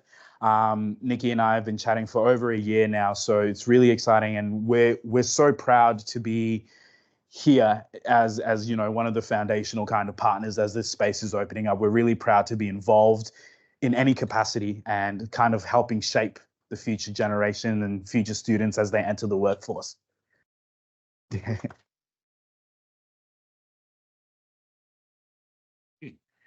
Thanks, Mufari. Thanks, Emma. It's been a long day for these guys. They've travelled recently, or last night, yesterday, and this is their third session of presentation. So we're doing well. The next, I'd like to bring up our keynote speaker, which is Professor Karen Murcia. She's also, not only is she one of the academics from the School of Education, she's also the director for the Digital Child Centre of Excellence. But I will hand over the mic to Karen because she will explain more about that. Yeah. Thanks so much, Nikki. Yes, I will grab that and I can move my slides. So now this is my second presentation for today. So I have actually taken a little bit of a shift in the focus for the presentation because I wanted to recognise the importance of partnerships.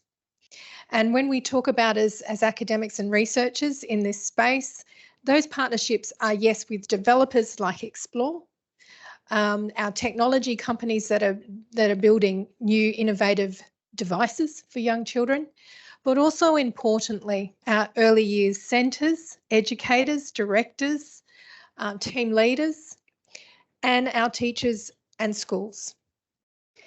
So without those partnerships, the work that we do is actually impossible. And so it's through these partnerships that we collaboratively move forward with our understanding about the impact of digital technologies on young children, on childhood, and how we can support digital literacy and empower them for citizenship. So I do want to actually acknowledge You're welcome. I do actually want to acknowledge that very critical partner to the early part of this work was in fact our Curtin Early Years Centre. They very much provided us with a living lab space. So thank you very much to you and to Rachel and Rebecca and, Ruth. I know that more than I know. Yeah. So apologies for that. And so I do want to acknowledge and thank them for that early support that has enabled so much of what we now do. So I'm here presenting, but behind what I'm going to present is a team of researchers, and their names are listed there. So a range of research fellows, associate investigators who are also academics within the school, and our technology specialists as well. So who are we? So the ARC, Australian Research Council Centre of Excellence for the Digital Child. I'm very proud to say, and it always gives me the bit of the shivers when I think about this, we were funded $34.8 million from the federal government, which was then topped up, or then was met by industry partners and topped up by funding from 5 universities. So this research centre actually comes in at just around $100 million. And this is incredible funding and opportunity for us as researchers, which takes us and allows us to have longitudinal research over 7 years, and we're actually extending out to 8 because COVID delayed us. So an incredible opportunity for us as researchers, but actually importantly for the ecosystem that sits around young children as they develop these critical digital skills. So big picture vision for the centre. We have a vision where we see that every child will grow up in a digital world where they are educated, healthy and connected. So we actually look through at transdisciplinary type research. We're looking at educational experiences with digital technologies that are healthy, both physically and mentally for children with their well-being, and also the connection through communications and so on, so that media element. However, I am, as Nikki pointed out, leading the education component, both here at Curtin, but I'm also the co-lead nationally. So that's us in a nutshell. Particularly exciting part of this is the internal partnerships that we have nationally, but also internationally. So we are working internationally with partners, Lego Foundation, Sheffield University, Rights for Children, UNICEF, and I could go on, but there are international partners that are working with us too at a national level. So I've pulled out of all the kind of different research questions that underpin what we do, those that are the prime driver of the work that I'm leading with my education team. So we're really looking at interrogating how can we harness the potential of digital technologies to optimise our learning experiences for young children so that they can actually access knowledge and that they can actively interact and develop critical digital literacies. But we're also focused on innovators and technology developers and having an influence in that space, research-informed practices that we can extend to impact industry as they develop what we want to see as responsible innovations in technology developments for young children. So that's us and the photo there. This is actually a space within our research centre that is just across the way over that way. And you can see that's actually Emma Cross and some parent and children working within our centre. One of the features of our centre is the Children's Technology Cove. Now, this is a small room on kind of the scale of things, but it was a purposely designed space to enable us to have naturalistic observations of early childhood teaching learning practices. So if you open the door and look in there, it looks like an early childhood room. It was designed to be flexible in the layout of the furniture and in terms of the devices that we bring in. So what we're doing there is we are collecting research data through naturalistic observation. And so there are these amazing camera equipment in that room where we can look at big picture environmental kind of learning environment of the room itself, right down to a specific child's emotional reaction to an engagement in the space. We have high resolution cameras that enable us to really get down and focus on children's space. In fact, if you see the little faces on the Lego people, the resolution is so great we can actually focus on Lego people's faces. So it's the degree to which we are really interrogating to understand the impact of these technologies on children in a holistic way. Now, I should say, talking about partnerships, that SciTech is actually a partner for the Educated Child team here at Curtin, and we worked with them in the responsible innovation of a technology for children, and we co-designed and they built, but we co-designed with them, the Move It exhibition, which is currently on the floor out at SciTech. So we saw that, as somebody earlier pointed out, how important coding is, but recognising the different modes or ways in which young children actually learn. So this is based on kinesthetic learning principles, that whole body embodied cognition, where children matching their actions to the computational thinking actually assist in the problem solving. And so we've got some research data, again, that supports that inference. So just recognising our industry partnership with SciTech. SciTech also enabled us to run our Stay and Play program.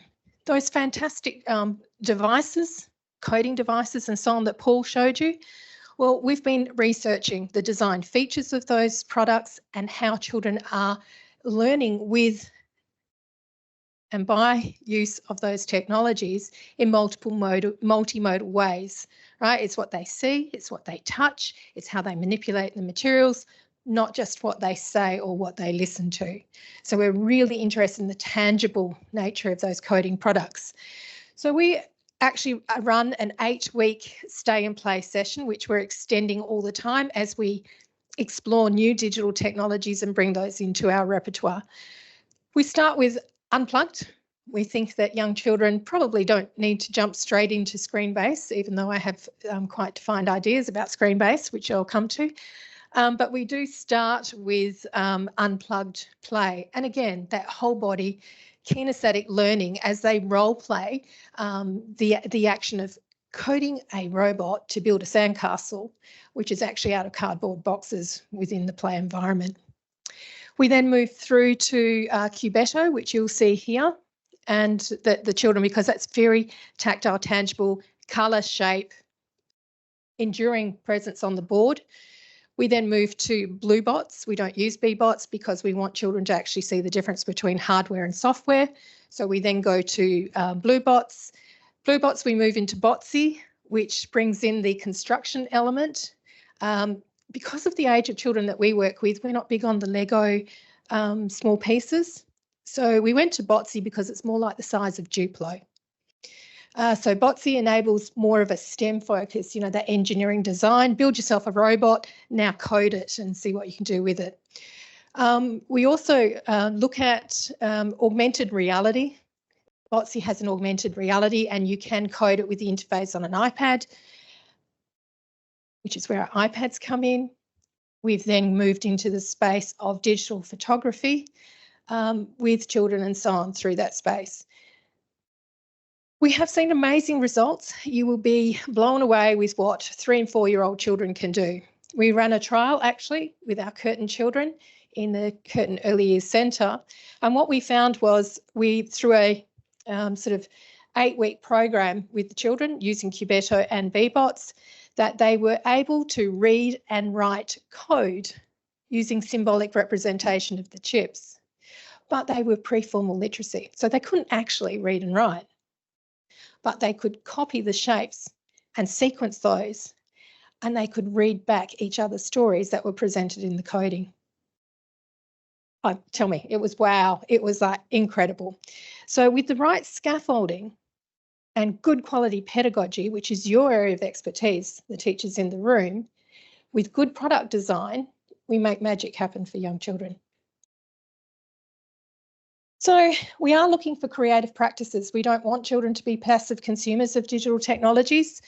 We actually want to empower them to use them as tools for learning right across the curriculum and for themselves to move into the space of being creators, coding and so on, which we know, and it's been pointed out to us time and time again, is becoming a critical foundation skill required for citizenship, even now, but certainly going forward.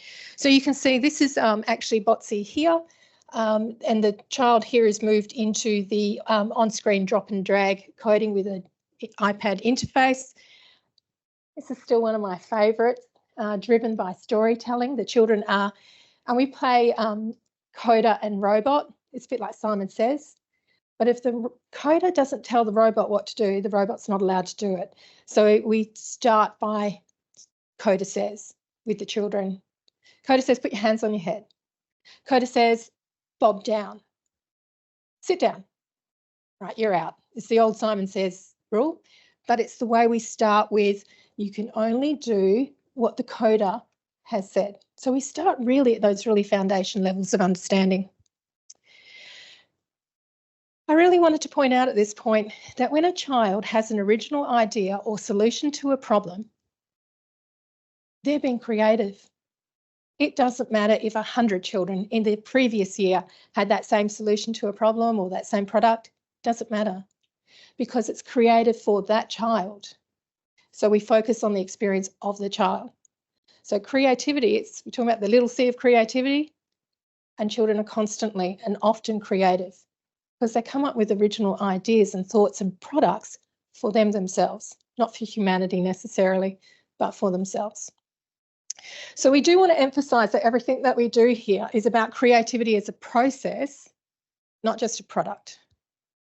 So we value children having agency, exploring agency, being curious, communicating, daring to be different, and investigating, exploring, and so on. So we call it the A to E, agency being daring, curiosity, daring, and experimenting. Did I get my A, B, C, D, E right? Anyway, I should have had it in front of me, shouldn't I? Did I miss one? Yeah. It's okay, move on.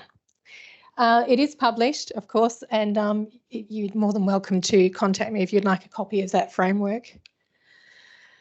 Now, I did want to then elaborate a little bit further about the work that we're doing internationally. You've seen some of the great products, and Paul did mention about the quality of the support that LEGO puts into the products that they put out to market in terms of the wraparound resources and so on. But I also wanted to give weight to the value of the LEGO Foundation and the investment that they're making into research so they understand creative practice for young children in a digital world where their well-being is considered. So I've been very fortunate to be a part of an international LEGO Foundation project where we have been working with researchers from the UK, from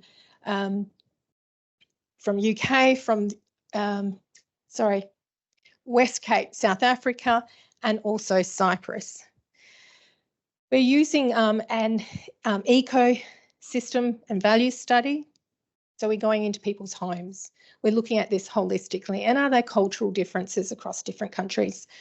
So in brief, what we found, and the LEGO actually provided iPads and two different types of games. So we had families in the first year with game A, we had families in the second year with game B. So essentially we're looking at what impact does digital gameplay have on children's subjective well-being. In other words, we called it subjective because we were asking children about how gameplay made them feel and how they saw it in their environment and their connections with other people. So hence we refer to it as a subjective measure. And unanimously, children said gameplay actually made them happy. But when we interrogated the different levels of and the types of gameplay, again, what we saw coming through here, that it wasn't a one rule fits for everybody. It depended on the context in which the child was, the design of the game, and the way in which the family regulated and engaged with them through gameplay. So again, I want to come back to this whole thing about screen time. It's actually not about how long a child spends on a screen. It's about what they're doing with the screen.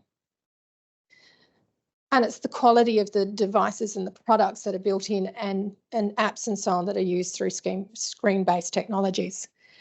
So what we found here was that the design of the game A was popular, game B, sorry Lego, across the board, the children didn't really like it. It was less frequent for children to like it than for children to like it. So I won't name it, it's all prototype stuff.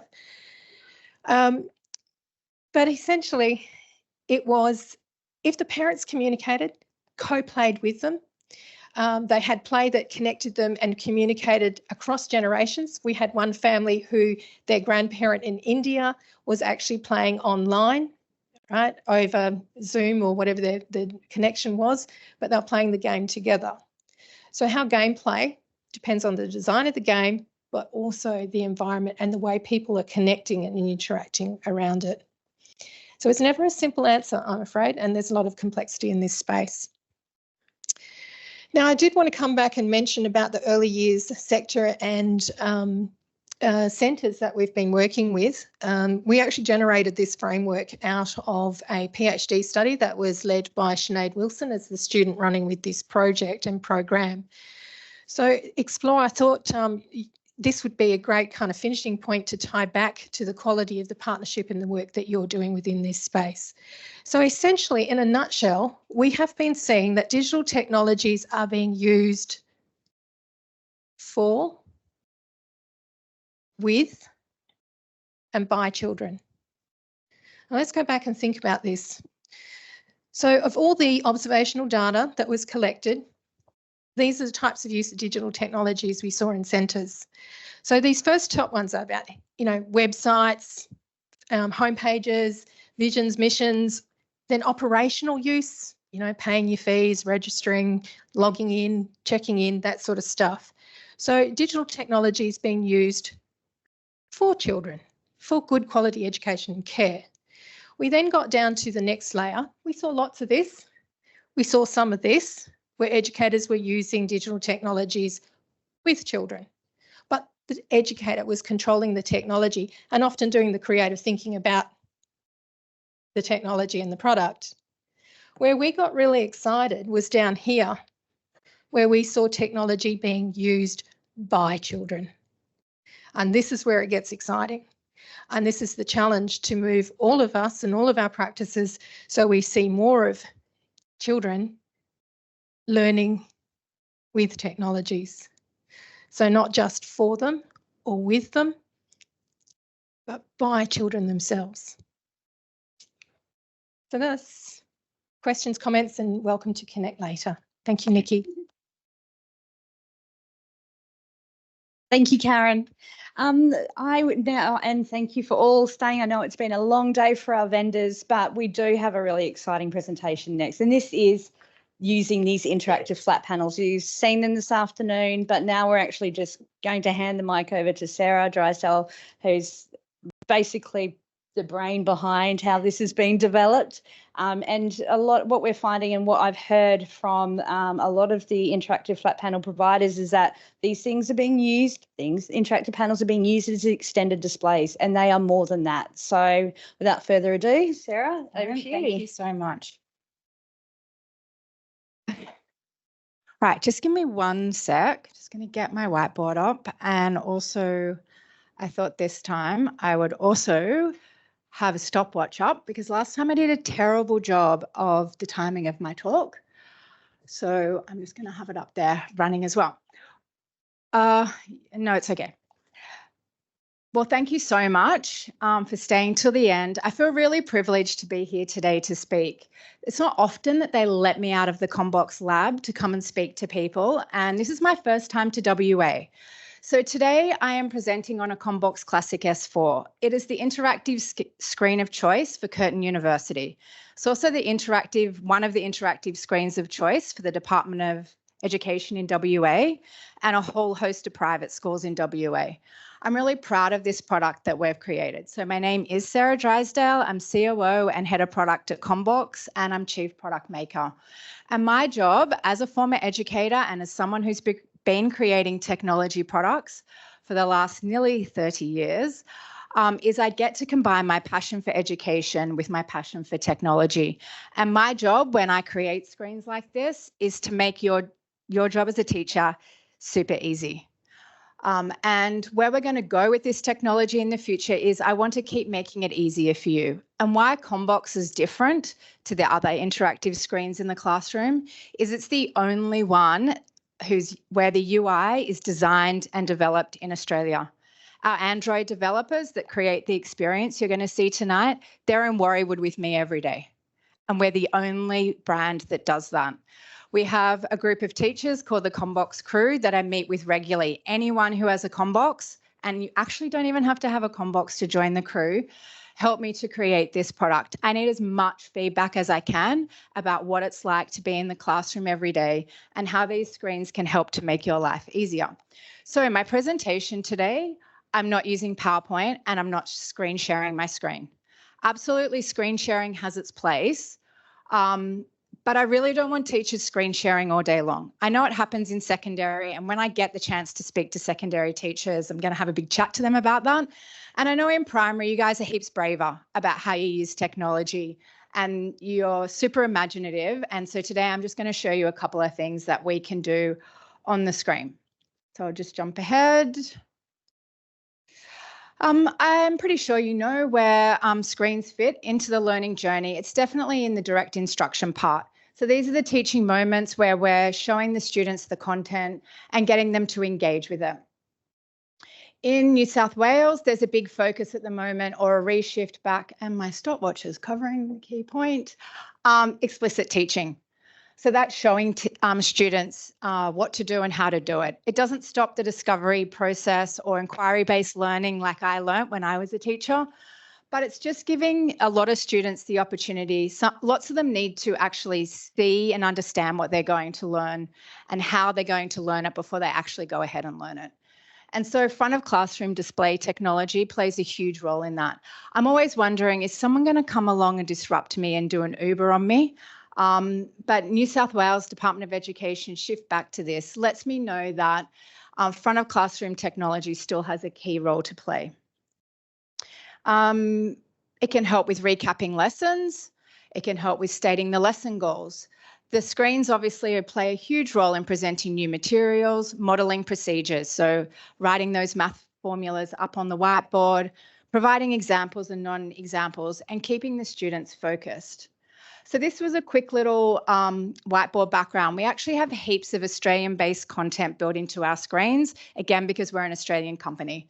So this was a quick one I created just to help the New South Wales teachers with the concept of explicit learning.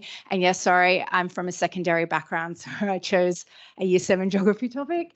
But it's just a quick and easy way that we can make sure that the students are really clear about the why behind what they are learning. So all of you are in the classroom today. Who has an interactive screen in their classroom? Oh, no. I know you do. Everyone at Curtin's super lucky, actually. So all of these front of classroom technologies, they have a place. But obviously, and we make these screens as well, actually. But of course, this is the one that I'm super passionate about. And yeah, my dream is that every classroom has an interactive screen, and they're often set up differently. Sometimes they're locked down so the teachers can only screen share. Sometimes they get the whole Commbox OS Android experience. A lot of Department of WA education schools have an OPS Windows experience slotted in the back so you can teach from Windows, which lets you get to do all the cool stuff we just saw from Microsoft tonight. And Google Workspace is absolutely about to become a thing, and we're going to see more of Google's interaction in, integration into front of classroom experiences over this year. So why do I think interactive is important? It's because it improves engagement. So we know our students are struggling with attention span and it's kind of on the decline. So when we're creating our lessons, we want them to be super engaging. And we need to chunk it down to those small moments in time so that we can keep them following along with what we're teaching. So we have a lot of, as I said, quite a bit of content built into the screen. I'm not going to open it because I'm going to run out of time. We have heaps of interactive posters. You can drop over to the browser at any time and open cool tools like Inquisitive that are creating a lot of interactive content now, or the Microsoft content, of course, YouTube, any video content, anything you can do to help to make the lesson a little bit more interesting for the students. But there's still moments in time where we have to keep them focused.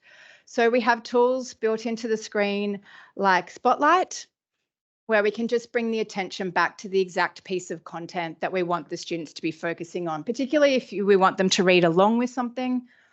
That's just a quick, super easy tool.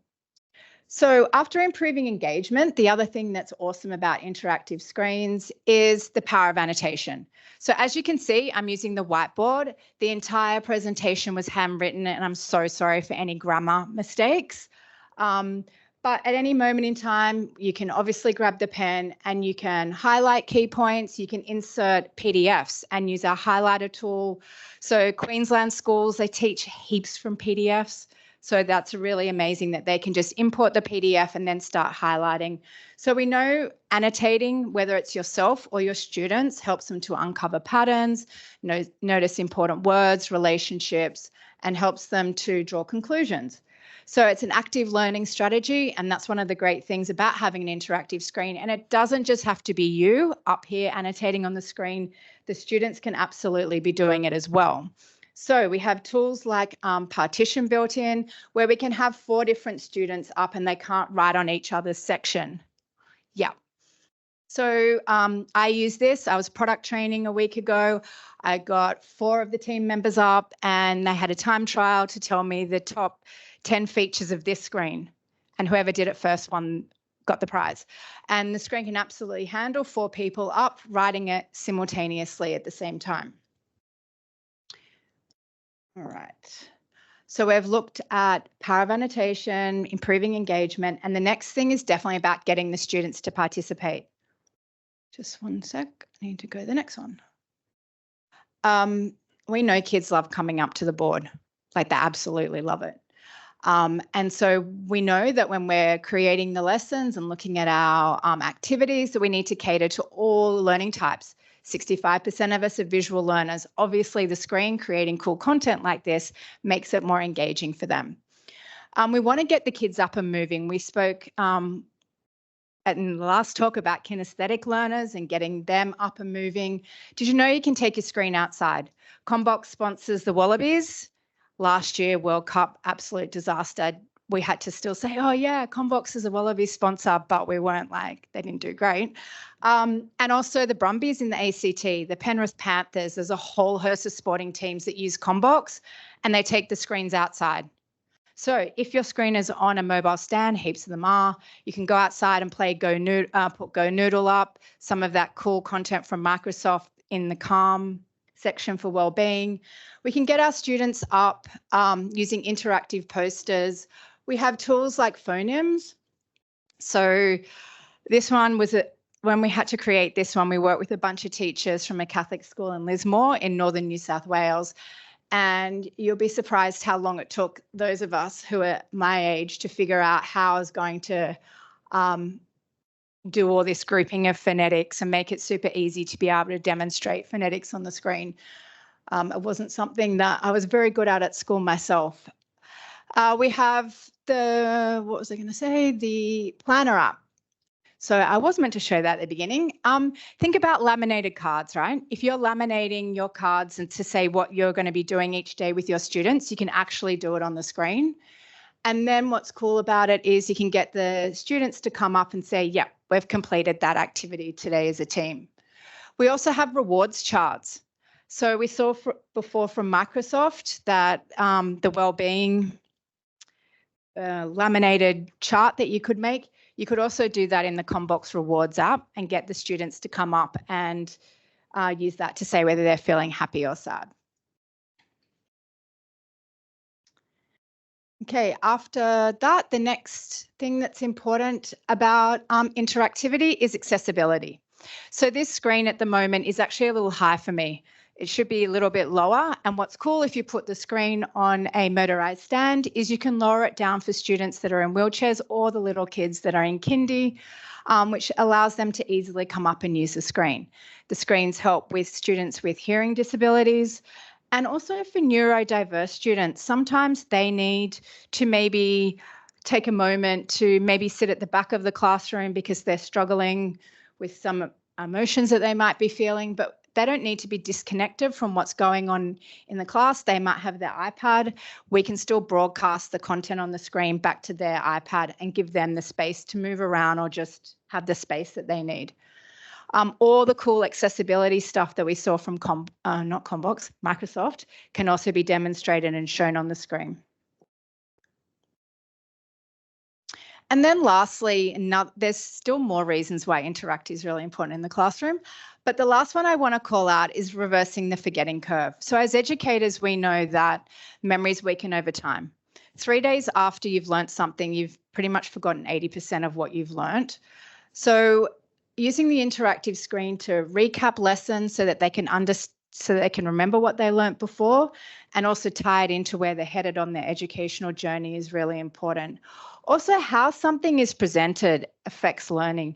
You know yourself, you're going to remember something if the experience of the way you learned it was actually meaningful and impactful for you. And that's why we want to make the lessons as fun as possible. And I know it's tricky, and I know you're thinking, oh my gosh, she's standing up here, she creates technology all day, she doesn't know how hard it is for me in the classroom, but I do. And it's just like about taking that one moment or one part of the lesson just to try one thing on an interactive screen and see how it goes. And then as you feel more confident, you can try more and more things. So how the students feel as well also impacts how well they remember. So making it as fun and as engaging and meaningful and linked to the curriculum as possible will help them also to remember. Here's just some cool ideas of what you could do to recap so that they can remember the content as they're going on their learning journey. So where is front of technology headed in the future? Well, we all know that AI is here to stay, pretty much. I went to BET. It's the largest education edutech show in the world in London. Every single talk, whether I went to one in the arena or I went to one on Microsoft, Canva, Adobe, it was all about AI. And I thought it was actually cool today that not all the talks were about AI. So well done. The key lesson I learned from all these incredible companies and educators was that a key skill is to teach our students how to collaborate with AI. So where is AI going to evolve in terms of front of classroom technology? The new screens that will come out at the end of the year will have additional hardware capability to be able to process AI. It takes a bit of compute power. We need to build some extra functionality in so that when Commbox OS is doing AI style tasks, it has the compute power to do it. So we will have AI built into the screen. There's already AI assistants for lesson prep. There'll be front of classroom AI assistants. I actually created one for you guys using a custom GPT, but for some reason when I got here, it won't work. So I was a little bit disappointed about that because I wanted to show you how we can integrate AI assistant front of classroom, one where you can feel confident about it.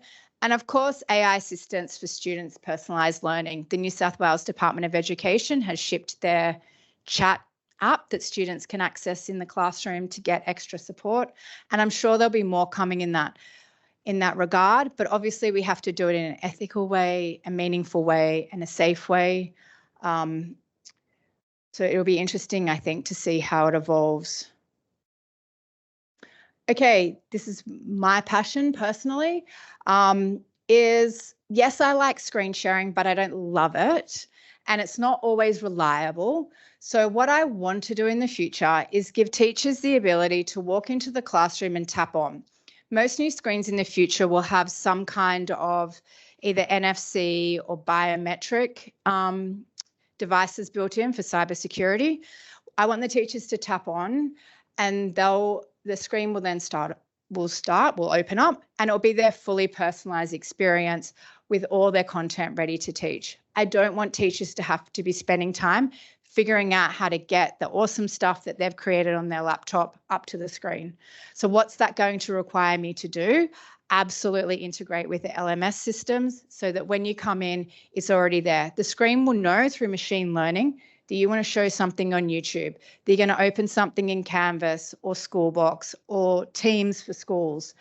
Then you're going to open a Commbox app and you're going to whatever, it's totally up to you what you want to create. And the screen is going to do a lot of it for you so that you can focus on the time that you want to spend with your students and you're not stressing out about what the technology is doing at the front of the classroom.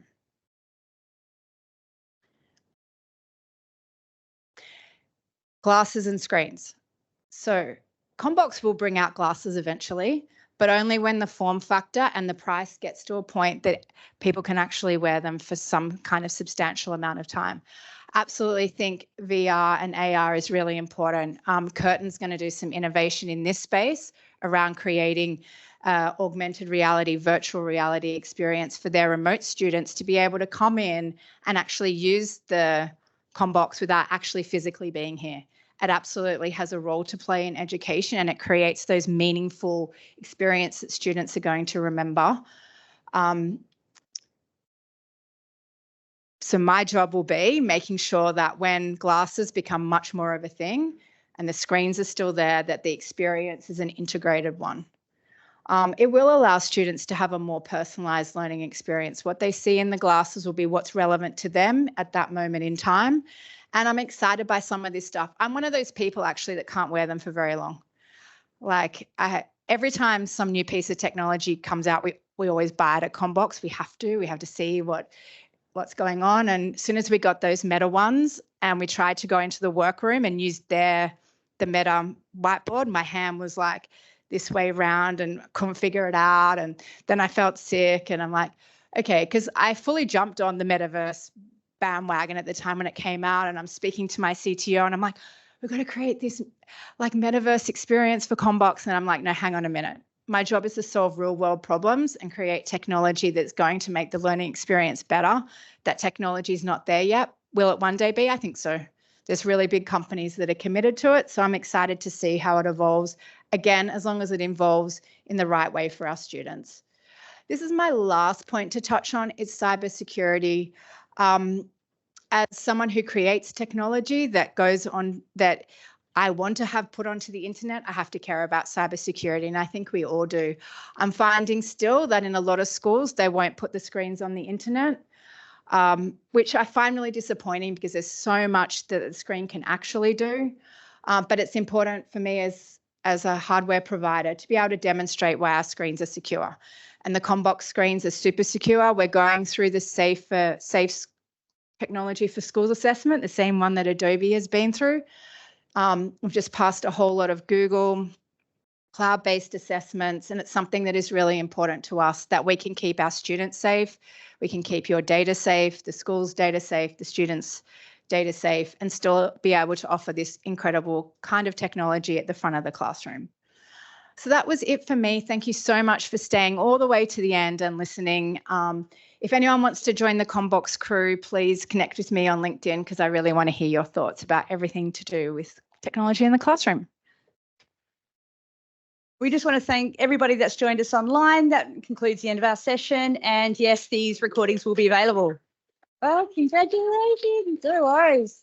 I also want to take a moment and thanks to Industry Placement Manager Mel Brody at the back. She was the one that actually gave me all of the contacts to invite you all. Our digital pedagogy lead, who again, was part of the concept in this space and has really guided us, and my amazing team, who I would not have been able to do anything like we pulled off today without Mr. Liam Lynch behind the computer. Liam, say hi. Marcelo, this man with the spinner and the man with the camera. Chris, Sophie Malaga, and Paul, the lurker online. He's probably logged off now. So thanks all, and thanks for joining us.